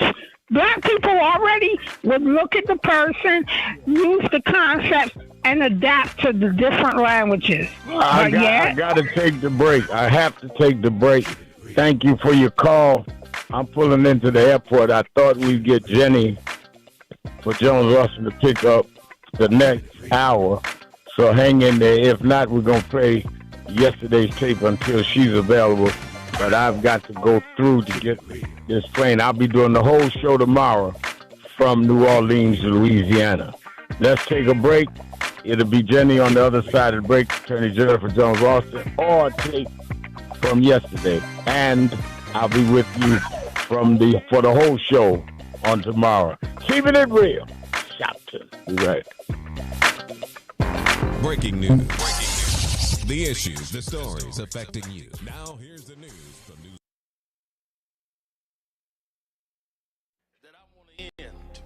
He talked about the dry bones in the valley. I'll tell you that. The only reason that the wind could blow life into the bones is because at some point they had to be connected. If the wind had blown into a disconnected body, it still wouldn't have worked. So before he prophesied to the wind, they had to first get the foot bone to connect to the ankle bone, and the ankle bone to the calf bone, and to the knee bone, and the knee bone to the thigh bone. If we are to prophesy to the wind, we must first connect this body. We must connect Eddie Long to Farrakhan and Cornel West to Elders and Lowry to Sharpton. If we can connect this body, then God will blow the breath of life into our community. But as long as we are disconnected, the wind can't blow because it's blowing on disconnected dry bones. But the good news is that we're the children of people that have been through worse than this, and we're still here. So even though I get despondent, I don't ever get depressed, because I want the world to know you won't beat us, because we're the children of those that took the worst form of slavery and brutality that ever lived, that ever existed. Our parents survived the Middle Passage.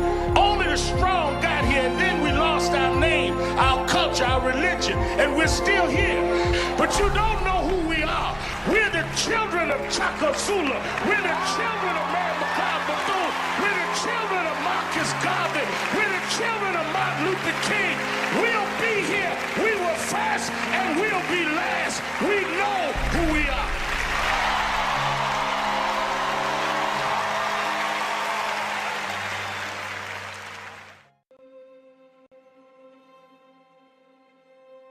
In 1929, a child was born who would one day awaken the conscience of a nation. Dr. Martin Luther King Jr. did not inherit a world ready for justice. He inherited a world resistant to it. Yet through faith and fearless leadership, he transformed struggle into strength and vision into movement. Yes, we're on the move and no wave of racism can stop us. Yes, sir. The burning of our churches will not deter us. Yes, sir. The bombing of our homes will not dissuade us. Yes, sir. The beating and killing of our clergymen and young people will not divert us. Yes, sir. The wanton release of their known murderers will not discourage us. We're on the move now. Yes, sir. Like an idea whose time has come. Yes, sir. Not even the marching of mighty armies can halt us. Yes, sir. We're moving to the land of freedom. Yes, sir. His dream was never meant to live in history books. It was meant to live through us. And today, that vision still lives. It lives through leadership that refuses to be silent, and through those entrusted with carrying the legacy forward through the moral leadership of Reverend Al Sharpton and the continued stewardship of Martin Luther King III, ensuring that Dr. King's dream remains a mandate, not a memory. Through National Action Network, that vision remains active, organizing in the streets, advocating in the halls of power, and confronting injustice wherever it exists. Last year, on Dr. King's Day, we stood together and made a vow to keep alive everything Dr. King stood for, not just in word, but in action. We marched, we gathered, and we recommitted ourselves to the work. Since then, the movement has not paused from the National Action Network convention, where leaders came together to organize and build power, to the Keepers of the Dream Gala, an event established in the name of Dr. Martin Luther King Jr., to honor those who actively protect, advance, and live out his vision of justice, equality, and service.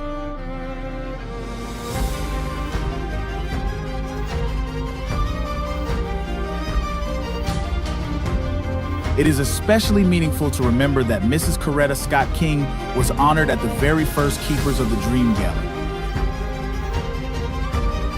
A leader who has protested injustice with a passionate, unrelenting commitment to nonviolent action in the spirit and tradition of Martin Luther King Jr. And I am talking about your leader, our leader, the Reverend Al Sharpton. And she did more than honor the dream she protected. At the 2000 March on Washington, Mrs. Coretta Scott King charged Martin Luther King III and Reverend Al Sharpton with the responsibility of carrying forward Dr. King's vision, ensuring that the movement would remain alive, relevant, and unafraid. And to see them today here warms my heart, because indeed the future of our leadership is in good hands, especially with all the others who are here in support of them. And I want to ask first that Martin Luther King III come forth, and then Reverend Al Sharpton. These young men have done an outstanding job, and we need to continue to support them. I will be there with them, even though I may not be able to walk all the way, but if I have to go in the wheelchair, that'll be all right too. I'll be there. Thank you. God bless you. And 25 years later, they still stand together. On the 28th of August 2025, Reverend Al Sharpton and Martin Luther King III stood side by side once again, not by coincidence, but by calling. On a date forever tied to the legacy of Dr. Martin Luther King Jr., they came together in unity and purpose to keep the dream alive, this time on Wall Street. Wall Street represents power and too often unchecked inequality.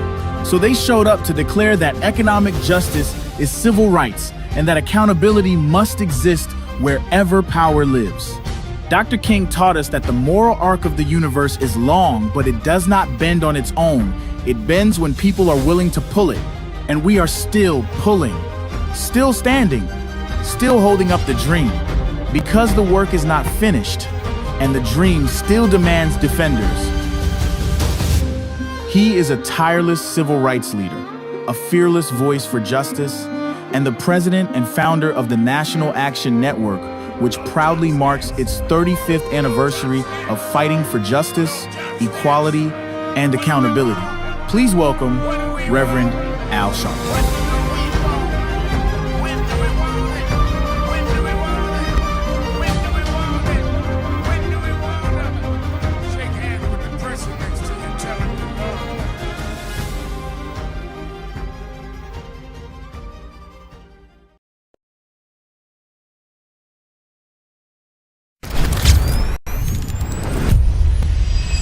this organization has been on the front line.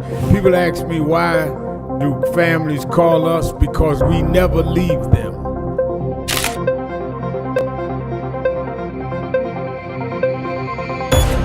No justice. No justice. What do we want? What do we want? What do we want? When do we want it? When do we want it? When do we want it?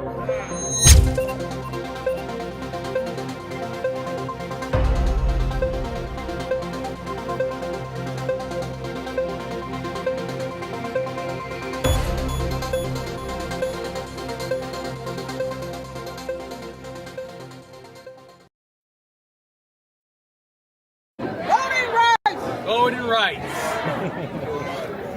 Everyone look here. Say it again, Miss Pearl. Voting rights. Voting rights. One more time, Miss Pearl. Voting rights. There we go. Voting rights. Voting rights. Voting rights. Voting rights. Voting rights.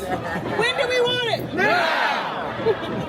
When do we need it? Now. Yesterday. What do we want? Voting rights. When do we need it? Now. What do we want? Voting rights. When do we need it? Now.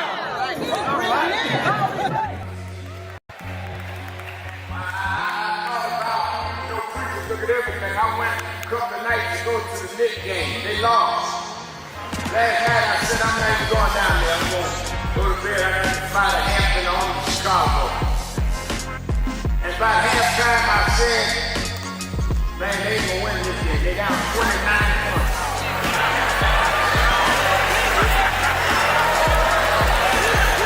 And somebody here today, you've been down. They counted you out. People say there's no way you come back.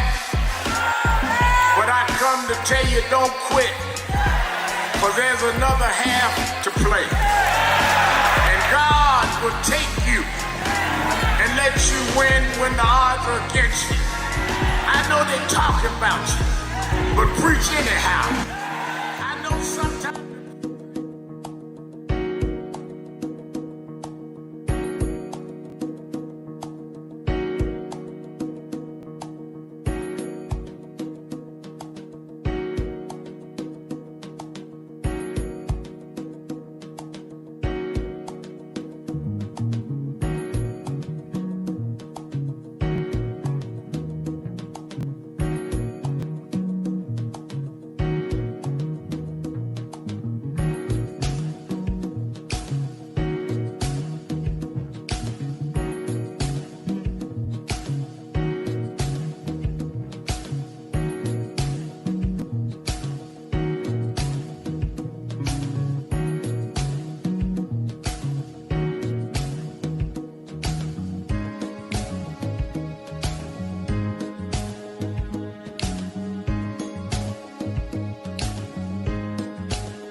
Keeping it real, keeping it real, keeping it real.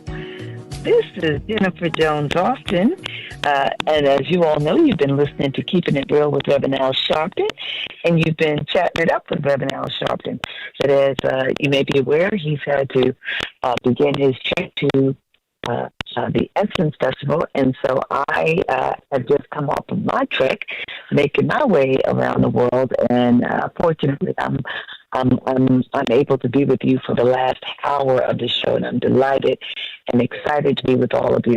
I know that you all have been talking about unemployment, the jobs numbers and the unemployment rate actually dropping. And before we go back to the calls, I just want to make sure that everybody. I wasn't able to listen in, but I want to make sure that everybody understands that when we see the unemployment rate going down, that's not always a good thing. That's not always a great thing, because what the unemployment rate takes a look at is who is actually seeking jobs. Not, the number of people who are actually unemployed, but who's actually seeking jobs. And what we're seeing more and more is that with job growth slowing, and it's been trending slow for some time now, that, people are going further and further disenchanted, disconnected, and disengaged. And so the unemployment rate dropping, what the markets are suggesting is that it's really not that people are getting more jobs because the jobs aren't there because job growth is slow, but rather people are stepping away from participating in the job and the workforce. And so we can't get too excited when we see the numbers go down. And of course, we always know that whatever the rate is, it's typically the unemployment rate is always typically double that for Black Americans. And so we always need to be cognizant of that. Good to be with you all. I see that my friend, I'm going to call him my friend today, Todd from Cleveland is here with us. And as Rev always talks about, it is Policy Day. So, Todd, are you with me? I'm with you, Jennifer. Can you hear me? I can hear you, Jennifer. All right, talk to me. There's some clicking in the background, but I can hear it. I can hear you, though. Okay. So I can hear you clearly, so talk to me. I'm calling to get some education, and I'm calling. So here's one's on Haitian matter, and the other one's on civil rights as it applies to the Federal Reserve's responsibility to maximize employment. So if the Haitians that live in this country, and we'll use the ones that are gainfully employed and have children that are now American-born citizens, okay? There's at least 1,400 children in Ohio that are born to Haitians that were brought here on the temporary protection status, and now all those children are citizens because they were born here.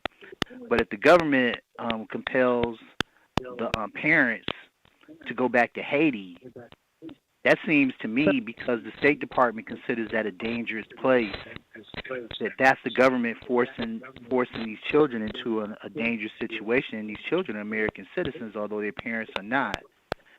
So there seems to be there's a term for that, I imagine, in the law, where the law says one thing, but if the law is implemented, it violates another ethic.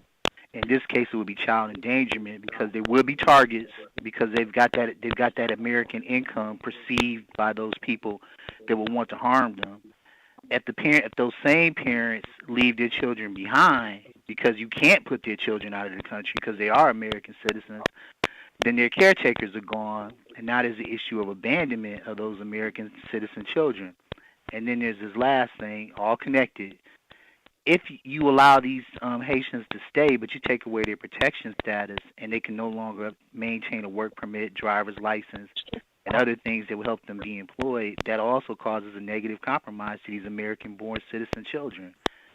How is something like that remedied with all those things taken in consideration for the well-being of those American-born citizen children? Oh, let me first say that I very much appreciate what you're raising, and I think you make some excellent points. Second thing I want to say to you is that what you just spoke to, is very much consistent with how so much of American law functions. Meaning that, you see situations where America, whether it be a state, it be a municipality, or it be the federal government, they promulgate a law, they promulgate an executive order, they pass legislation. You have the Supreme Court acting, you come down with a decision, and the decision, when implemented, has the potential to contradict and find the face of yet another law or another protection. And that's how we so often wind up back in the courts trying to figure these things out. I mean, this is just the nature of how this legal system works. Now, one of the things that came to mind as you talk is, something that came up in one of the most recent Supreme Court decisions that centers on what is termed disparate impact. And I don't know if you remember this, when the Supreme Court decided that they were not going to, that they were going to uphold the voting restrictions in those states that are now essentially taking away districts where you'd have, a significant number of blacks voting. And the argument was that, that was going to impact people, and it was essentially black people and violating our rights under the law. What the Supreme Court said was, well, you can't just argue that it has the potential or it may. You have to show that there's an actual intent to do so.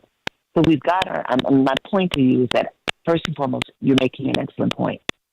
My second point to you is that this is very often what we see. It's like kind of a circular argument, and how one law trips up another law. Another quick example I'll give for you with this is like in child welfare. You'll see the courts will say that, that parents, like the parents who have been found, or the judge says that the parents harm the children and they cannot visit with the child. But then you'll have another court saying, well, in order to get your child back, you got to visit. You got to have a child visitation. And it's like, well, you're damned if you do and you're damned if you don't. And so we often see this, and sometimes the only way these things ultimately get straightened out is when people bring lawsuits and they show how it's difficult for them to comply with the law, or how if they comply with the law, then they're breaking yet another law, or one of their rights is violated, and then it goes back into the court system and works its way through. So that was a long-winded answer, but I'm just telling you, you're on point. This is how we go ahead. Mm-hmm. Can the federal government force those American-born citizen children out of the country to go with their parents back to Haiti, if the State Department's already determined Haiti's not a safe place, and these children are American-born citizens? Can the federal government force those children out? They cannot, right? What I'm saying to you is that what we're seeing, the sad thing is that in another administration, I would say to you that they would take precautions and they'd try to control for that. But in the current federal presidential administration that we have, this, Todd, they will tempt it. They will try it. The bottom line is, and look, I say this all the time, and you can agree with me, disagree with me, but so much of these actions are intended to reduce the number of people of color in this nation. And so what Trump will do is try to force the parents out and force the children and the children with them. They'll force the Haitians and the children out with them. And then if they have to get this contested in court and have it duked out in court, then that's what they'll do. But the overall aim and intent, so much of our laws we always have to look at, it's not really on the merits. It's not, that's not the situation. I don't know if you can hold on, because this is a good issue and there's a lot of elements to it, but if you can hold over, I'm going to keep you over. We're going to take a break and we'll be right back. You're listening to Keeping It Real with Reverend Al Sharpton, and we'll be right back. Keeping It Real. Breaking news.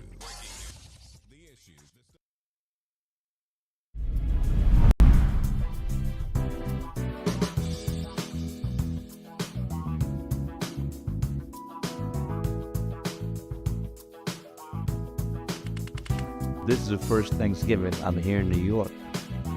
Over 20 years. I'm just glad to be here with Rev today and to hand out the food. It's a blessing. It's a blessing. It's a blessing. It's Erica Ford, the Peace Doctor in the building. Here at the National Action Network, it's about thanks. It's about giving. It's about gratitude. It's about love. I feel it is important for you to understand that there's work out here to be done, but it starts with gratitude, it starts with giving, it starts with peace, it starts with love. Let's go. Before we feed our family, we got to make sure that we feed the community. That's right. That's what it's all about. We have to come with sharp thick phones. You come and you make sure you show up, serve the community. That's what it's all about. Where in history is this? He said we always go one step forward and two backward. Well, here we are now. The problem is not Trump. The problem is us. We are allowing ourselves to be lowered and our children to feel inferior because you don't have an I am somebody person. You got our artists calling our women bees. Our others calling us niggas. What happened to us? What happened to black and proud? What happened? I'm gonna vote. What happened? Ain't gonna let nobody turn me around. What happened to us?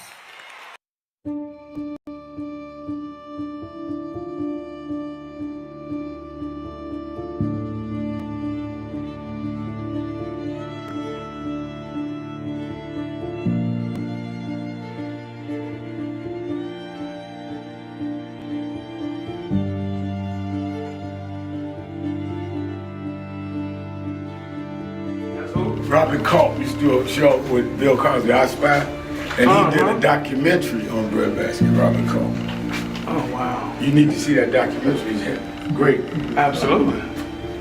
I lived this. I didn't read this. I lived it. I was there. You true to this? I'm true to this. Not new to this. I ain't new to this. Vote to Tom Troy. He was, Jack O'Dell was one of the guys that Kennedy warned Dr. King about. Say he was a communist.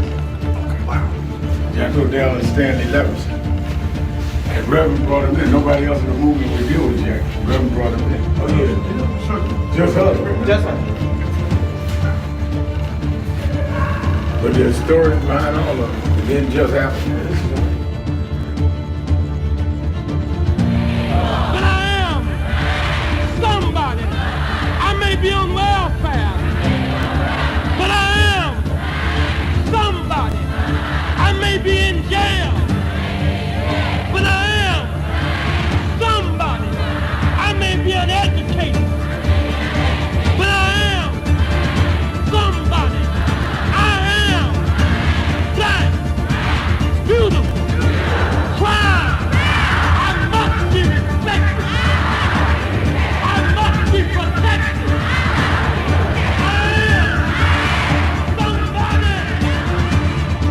Come today. I see the Reverend Jesse Jackson is here. Yes. Lord, we thank you for the Reverend Jesse Jackson. Yes. I see the Honorable Maxine Waters is here. Yes. We thank you for Maxine Waters. You see the Reverend Al Sharpton is here. Yes. We thank you.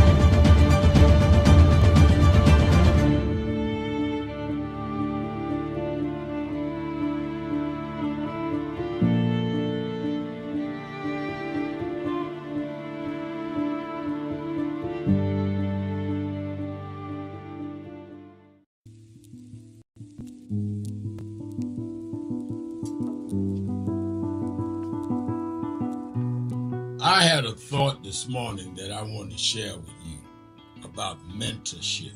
I am able to do a lot of what I do because I had great mentors, but there are correct ways and incorrect ways to mentor people, in my opinion. I was mentored as a boy preacher by Bishop F.D. Washington, one of the great Pentecostal preachers of his time. Then Reverend William Jones, who became my pastor after Bishop Washington died, who was unquestionably in the top 5 black church ministers, theologians. Reverend Jesse Jackson, who I started my activism under his leadership, he and Reverend Jones. And I learned politics directly as a youth director from Shirley Chisholm. So even though I didn't finish college, I had the most unique education in the world from being exposed to giants. But the one thing I learned is as I grew older and people started coming younger than me and wanted me to teach and mentor them, the magic of the mentors I had is they did not want me to be their clone. They wanted me to learn things from them and use my own gifts and talent in my own unique way and let me do things on my own, because they knew that if I flopped in some things, it would teach me with other things. They'll come and help me once I was down, but they were not going to have me avoid being down. And they were not going to impose themselves on me. Why am I saying that? Because too many mentors want clones. And too many mentees want their mentors to put them on a pedestal. Oh, so-and-so didn't do this for me. Oh, so-and-so didn't open doors for me. If they got to open doors for you, it may mean that they knew you weren't ready to go through those doors. Their job is to prepare you. Your job is to develop your own skills, your own unique ways. And I don't care if it's my daughters, who both have come into their own, or anyone else. I'm not a talent agent. I did not form National Action Network to give people their step up. I formed it to fight for justice for everybody. If talented people get in, it's my job to invest and give them a platform. It's their job to get on the platform and perform and show their ability. Sitting with me today in the office as I talk about is one of my mentees, Reverend Stephen Marshall. Now, Stephen, you just came around us when you were how old? 11 years old. 11 years old. You just turned 40 and now you're called to the ministry? Yes, sir. And what do you do in National Action Network? I formulate policies, lead in various regions, but most importantly, I senior advisor to you on all things from social justice strategies, politics, intergovernmental affairs, you name it, community organizing, all of that stuff. And I could go through scores of others. My daughter started Huddle. They got Huddles now, which is for young people to meet once a week all over the country. I just saw the video from the Las Vegas National Action Network chapter. Now, when you decided to preach, did I ever tell you to become a preacher? Not one time. Who called you to preach? The Lord. All right. And did I say go to this school or that school? No, sir. Did I open this door, that door? Did I tell you be ready when the doors open? Always be ready and prepared. And that's what I'm saying. Get you some young people than you that you can help along the way. But don't be their talent agent. Their talent must speak for themselves. And anybody that grumbles with you about so-and-so didn't do something for them, maybe it's because they didn't feel you were ready, or that they felt if they did it, you wouldn't do it on your own. But we all don't live forever. I want the next generation to speak of me, of National Action Network, and others, the way I speak of Reverend Jones and Bishop Washington and Shirley Chisholm and Reverend Jackson. But I just don't want young people to feel that somebody ought to give them the reins of leadership or give them the reins of business or whatever it is you're in. You need to learn from their journey, get the pearls of wisdom from them, but don't have them do for you, because then it means you can't do it for yourself.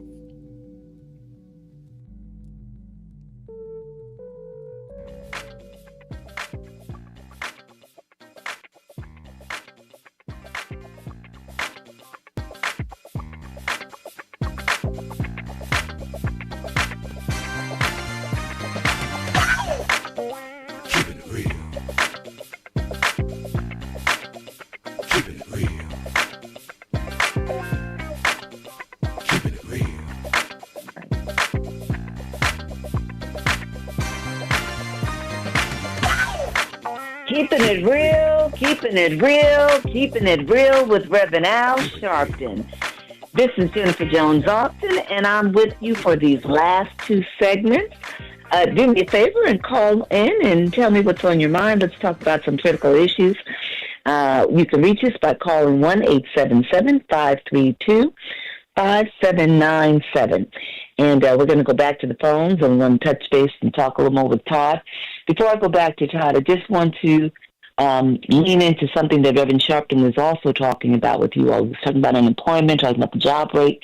We're coming up on this 250th anniversary of the founding of this nation, and a lot of money is being spent by Donald Trump. Interestingly, we've got a lot of money for celebration, but not money to make sure that people eat and that people have good health care. But we've got money for celebration in abundance. And I'm curious, to hear people's thoughts about. I know that you were talking with Reverend Sharpton about Frederick Douglass, and he said, "What is the 4th of July to the slave?" I'm curious, just in this moment, how you're thinking about the 4th of July with all that's going down. And I'll quickly share with you that I'm curious about this because I'm doing so much work right now on economic security. And if we think about how this nation was founded, this sense of, everybody had a right to life, liberty, and the pursuit of happiness and self-determination. And, embedded in that was this sense of that you'd be free and independent and you'd be secure. Back in those days when they founded this nation, they talked about people having the ability to purchase property, which was another form of economic rights. And so here we are today living in a nation where, nearly half of the nation is not economically secure, where they're struggling to make ends meet, struggling to save, struggling to pay down debt. And so what are we really celebrating right now if people really don't have self-determination, if people are not living freely and independently? Former mayor of Philadelphia, with Liberty Bell sits, Michael Nutter, he says you can't truly have freedom in this nation if you don't have economic security. And I'm just curious what people think about that. Can we truly be free, Black people and other people, if we don't have economic security? So give me a call. Talk to me at 877-532-5797. Join the conversation. Todd, are you with me? Todd, are you still there? I'm going to see if Todd is still with us. Okay, we've lost Todd. No problem. Okay. Todd, you there? I'm here. Okay, we got a little more time. I don't know if you heard what I was just asking people about, but what I was sharing is that, this nation. Okay, you heard me. Any thoughts on that? The answer to the question is yes. Yes, you are free, even if you don't have economic security in the United States. That does lead into the other thing that I was going to talk about, but I wanted to make sure. I wanted to wrap this first thing up. I know the government cannot throw those children out of this country. There's no legal means to do that at all. No executive order could get an American-born citizen thrown out of the country just because their parents are. Right, but what you've got to remember is that we live in a society right now, we live in a nation where essentially what Trump is doing is forcing separation. So he's not necessarily going to throw the children out. But he knows that parents will not want to leave their children behind. So essentially what he's done, and what the courts have upheld by essentially saying that, we don't have to honor temporary protection status is force parents to make a decision. Are they going to leave their children behind and take them with him? So he knows what he's done. Well, the five and that I could know, put children in harm's way. The five that I know reasonably well have told me directly, I am not setting my children up for that. If I have to go back, they're not going back to Haiti with me. So they've already said it. I'm not setting them up for a fall like that. But but do you see what's also happened psychologically though? Do you see? You're now essentially traumatizing children and their families for a lifetime. You're just there's the ethics of it, there's the morality of it, and there's the legality of it. Well, that's the problem. And You're essentially traumatizing them if you set them up for what they're going to be set up for if they get sent back, if they have to go back to Haiti under those conditions. So they've already made that decision. But I was like, there must be a way around this. They don't have to go to Haiti and be threatened with death or rape, especially if there's some girls. They don't have to stay here without their parents' income and go live in squalor because they're all close to middle-class kids now. And they don't have to stay here with their parents here without the ability to go back to their jobs and then they still end up on government types of assistance. The children will be, even if the parents can't get it, because the children are American-born citizens, but they're not on government assistance now because their parents have close to middle-class income. And I'm like, this is going to have to be worked out. So this brings but isn't that what, and I just want to quickly say, a lot of what government does is not necessarily controlling for the consequences that are unintended. They control for the consequences that are intended. So when Trump began this action, there was one thing he wanted to do. He wanted to get Haitians out. Was not thinking about their children per se, but he's trying to get more American citizens. Yes. Yep. I'm with you. What else? Okay. Your children are I'm American hearing you. citizens. Though. Okay. So on October 18th of 2023 in Washington, D.C., October 18th, 2023 in Washington, D.C., Lisa Cook, governor of the Federal Reserve Bank, spoke at a summit, and it was the future of black communities. And she talked with the group, and she was there as governor of Federal Reserve, one of the governors. She talked with the group at an awards ceremony, the Louis C. Martin Award ceremony. He was one of, I think, King's attorneys that got him out or something like that. I should know that, but I don't remember. But so she was talking about the Federal Reserve has a mandate, and the purpose of this mandate is to maximize employment. And she went on to say, you can't truly be in efforts to maximize employment through us if you don't consider civil rights. And that's what she made that a point. And I don't think she called the law by number, but the law is Public Law 95188. And in 1977, the Federal Reserve was mandated by law, Public Law 95188, to maximize employment. This is part of their mission from that point forward in 1977.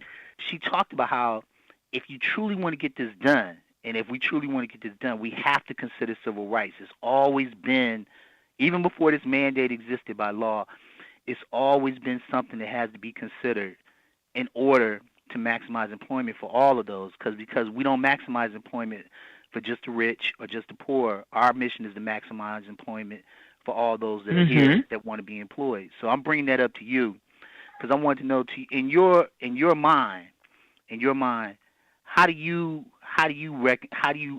equate maximizing employment in this country with civil rights? Even though you heard me answer your question, is yes, you are still free whether you're economically secure or not. Yeah. But go ahead. See, I don't right, and so we didn't break that down, but I'll just quickly say on both of your points. First, if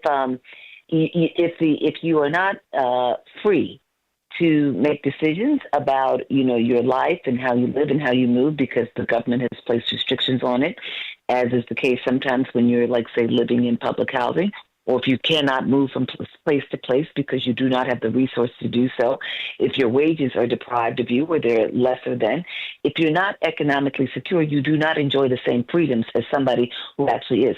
People who have more wealth and abundance have more freedom, have more liberties than people who do not. That's true. Now, to your other point, to the other question that you raised, civil rights is critical. I'm going to have to let you go, Tom, but I'm going to answer your question when we get back from our break, and I'll talk to you next week. So, everybody, you're listening to Keeping It Real. Hold on tight. We'll be right back. We'll take a few more calls. Keeping It Real, Keeping It Real, Keeping It Real with Reverend Shelton. We'll be right back. Time is up. The IRS is in full collection mode, issuing liens, levies.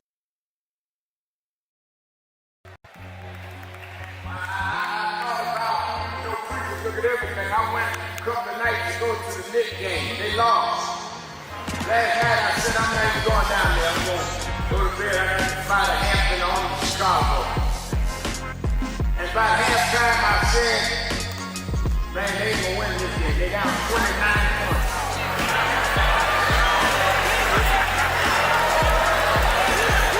And somebody here today, you've been down. They counted you out. People say there's no way you come back. But I come to tell you, don't quit. For there's another half to play. And God will take you and let you win when the odds are against you. I know they're talking about you, but preach anyhow. I know sometimes the pews are empty, but preach anyhow. And when you get up almost where you could win, I looked at it last night and Brunson took the shot. It looked like it was going in to win the game, but the shot hit the rim and all hope was gone.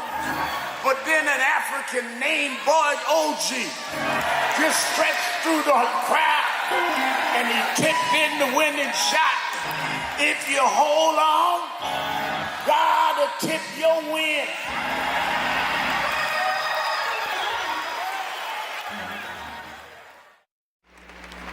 Reverend Sharpton, how do we begin to make peace with our past? I don't think it's our obligation to make peace with our past. I think it's our obligation to learn from our past and to understand that soon we gonna be the past. I mean, a lot of us act like we gonna be permanent and that the past is the past. If we draw on the strengths of the past and uphold the dignity and the integrity of our people, and then perform it at our highest level in our generation, as Dr. Moss said, that's our obligation. You know, one of the reasons that I've been so concerned about this cultural tone that we're in now is a lot of us have lost the dignity that our community has shown from Jamestown to now. I've questioned some of the artists that no longer sing to uplift us. And there's never been a generation that didn't use our music and our culture to lift us up. And the excuse is where they say, well, we just want to show what's there. But we never just accepted what was there. We always looked at what was there and looked through it and brought our people the way it needed to be. So in slavery time, we were singing Go Down Moses and Swing Low Sweet Chariot. We wasn't singing about the cotton picking nigga in the field. That's what we saw, but that's not what we sang. In slavery,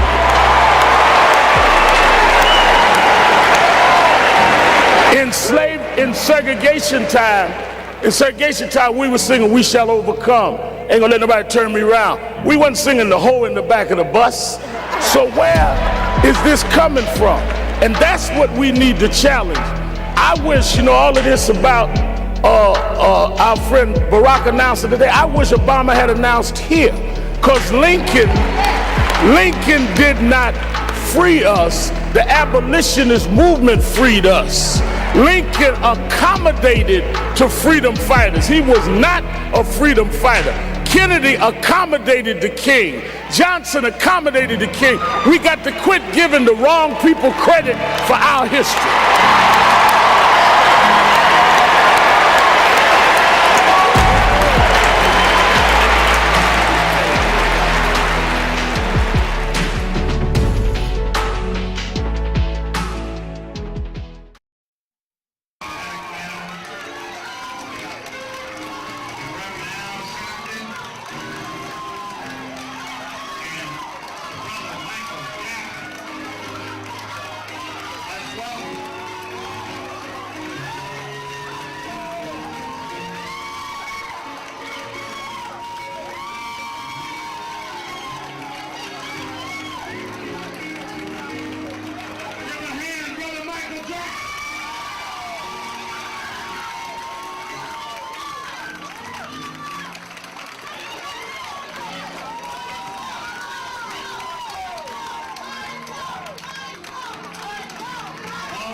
We need some room. All right, hold on. Michael Jackson is the highest selling artist of all time. No one has sold more records in the history of the planet than Michael Jackson. But Michael Jackson said to us, he did not want to just raise the issue of what's happening with him. He said that artists all over the world need people to stand up and protect their rights. And he said, Reverend, if we're going to stand up, if it's for all artists, I'm there.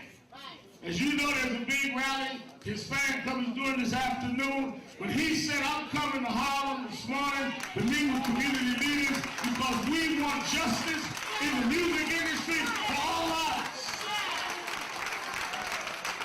Now there'll be some that say, oh, Michael, are you doing this only because of your situation? Michael came to Harlem 2 months ago for the DNC. Now he comes for his own peers because we discussed it. I was talking Kathy and I talked about how we watched James Brown struggle, Little Richard struggle. We've seen artists, black and white and Latino struggle. Somewhere this has to stop. We do not buy records. We do not buy CDs to give money to the company. We buy it to support the artists that we like. And we want the artists to be free. We don't want the companies being the artists. We want the people respected and the stars that we make stars to shine in the galaxy. Keeping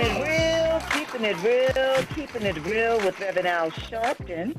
This is Jennifer Jones Austin. As you know, I'm with you on Thursday afternoons. Couldn't join you until the last hour this week, but I'm glad that I am here and I have a little bit of time with you. I want to remind you all before we go back to the phones that this weekend you can catch Reverend Sharpton. We can catch him tomorrow on Keep It Real, but you can catch him this weekend as you do every weekend at the Saturday Action Rally and the broadcast with Reverend Sharpton, which begins at 9 a.m. on Impact Television and 107.5 WBLS FM. And, of course, you can actually go to the Mother AME Church in Harlem and see him there and be a part of the rally in person. Additionally, make sure you tune in, as you do every weekend, for Politics Nation with Reverend Al Sharpton, every Saturday and every Sunday at 5 p.m. Eastern Standard Time, 4 p.m. Central Time, and 2 p.m. Pacific Time on MS Now. He's going to have a great lineup, and, as we are going to be celebrating, I guess, if you will, the 250th this weekend. He'll be leaning into that on the show, have a great lineup, and then we got to get ready for the March on Washington on August 28th. And so need you all to be a part of that and to stay engaged and be engaged. So make sure you listen in tomorrow. Make sure you listen to the rally, and make sure you're with him for Politics Nation. I'm going to go back to the phones, but before I do, I just want to respond to Todd's question about civil rights and the Federal Reserve and jobs and job growth. Here's the deal. If everybody is not as gainfully employed as possible, then we cannot be a thriving nation. And what we know is that so much of the racism and the sexism that we've experienced as Black Americans and people of color and other marginalized communities is due to the economics and those with economic and political power wanting to maintain that. We know this nation was founded with land taken away from indigenous Native Americans and them not being compensated for it. That's economics, and that's economic inequity. We know that people of African descent were enslaved so that they could actually build wealth for white persons. That's all about economic inequity. And the only way that you control against economic inequity, or one of the critical ways I should say you do, is by advancing civil rights. So yes, the two do go hand in hand. All right, I'm going to go to the phones. I want to talk with Jihad from Atlanta. Good to be with you, Jihad. What's on your mind? Are you with us? Is Jihad from Atlanta with us? Yes, ma'am. I'm here. Okay. Hello, Hi. How are you doing? I can hear you now. How are you doing? Okay, beautiful. Good deal. Let me give us, and I might not have heard it completely, but I want to give a little pushback on freedom. Freedom, and actually the idea that freedom. There's some people say we're not free, and I'm beg to differ with that position if they base it on the fact that I can't have the things other people have, so therefore I am not free. No, I think that I am free. You know what I mean? And because people put up an obstacle to me achieving it, that doesn't mean I'm not free. That just means that now I have to fight to achieve whatever these material things or this access that we're trying to get. And I only push back on it because I hear people say we're not free. You know what I mean? We're free, but we have problems. We have issues. You know what I mean? But as far as what I can do, I can move about. I can go where I want to go. There's no chain holding me back. I don't have to check into a white master to move from one side of Atlanta to the next. So I think that this concept of freedom, really, really, kind of like needs to be explained. That it has nothing to do with right. You understand what I'm trying to say? Because I got a little bit confused. I understand. So no, you are not at all confused, and I think you're making a very important point, and you're drawing a distinction. So, I think maybe what we need to do is talk a little bit about types of freedom, right?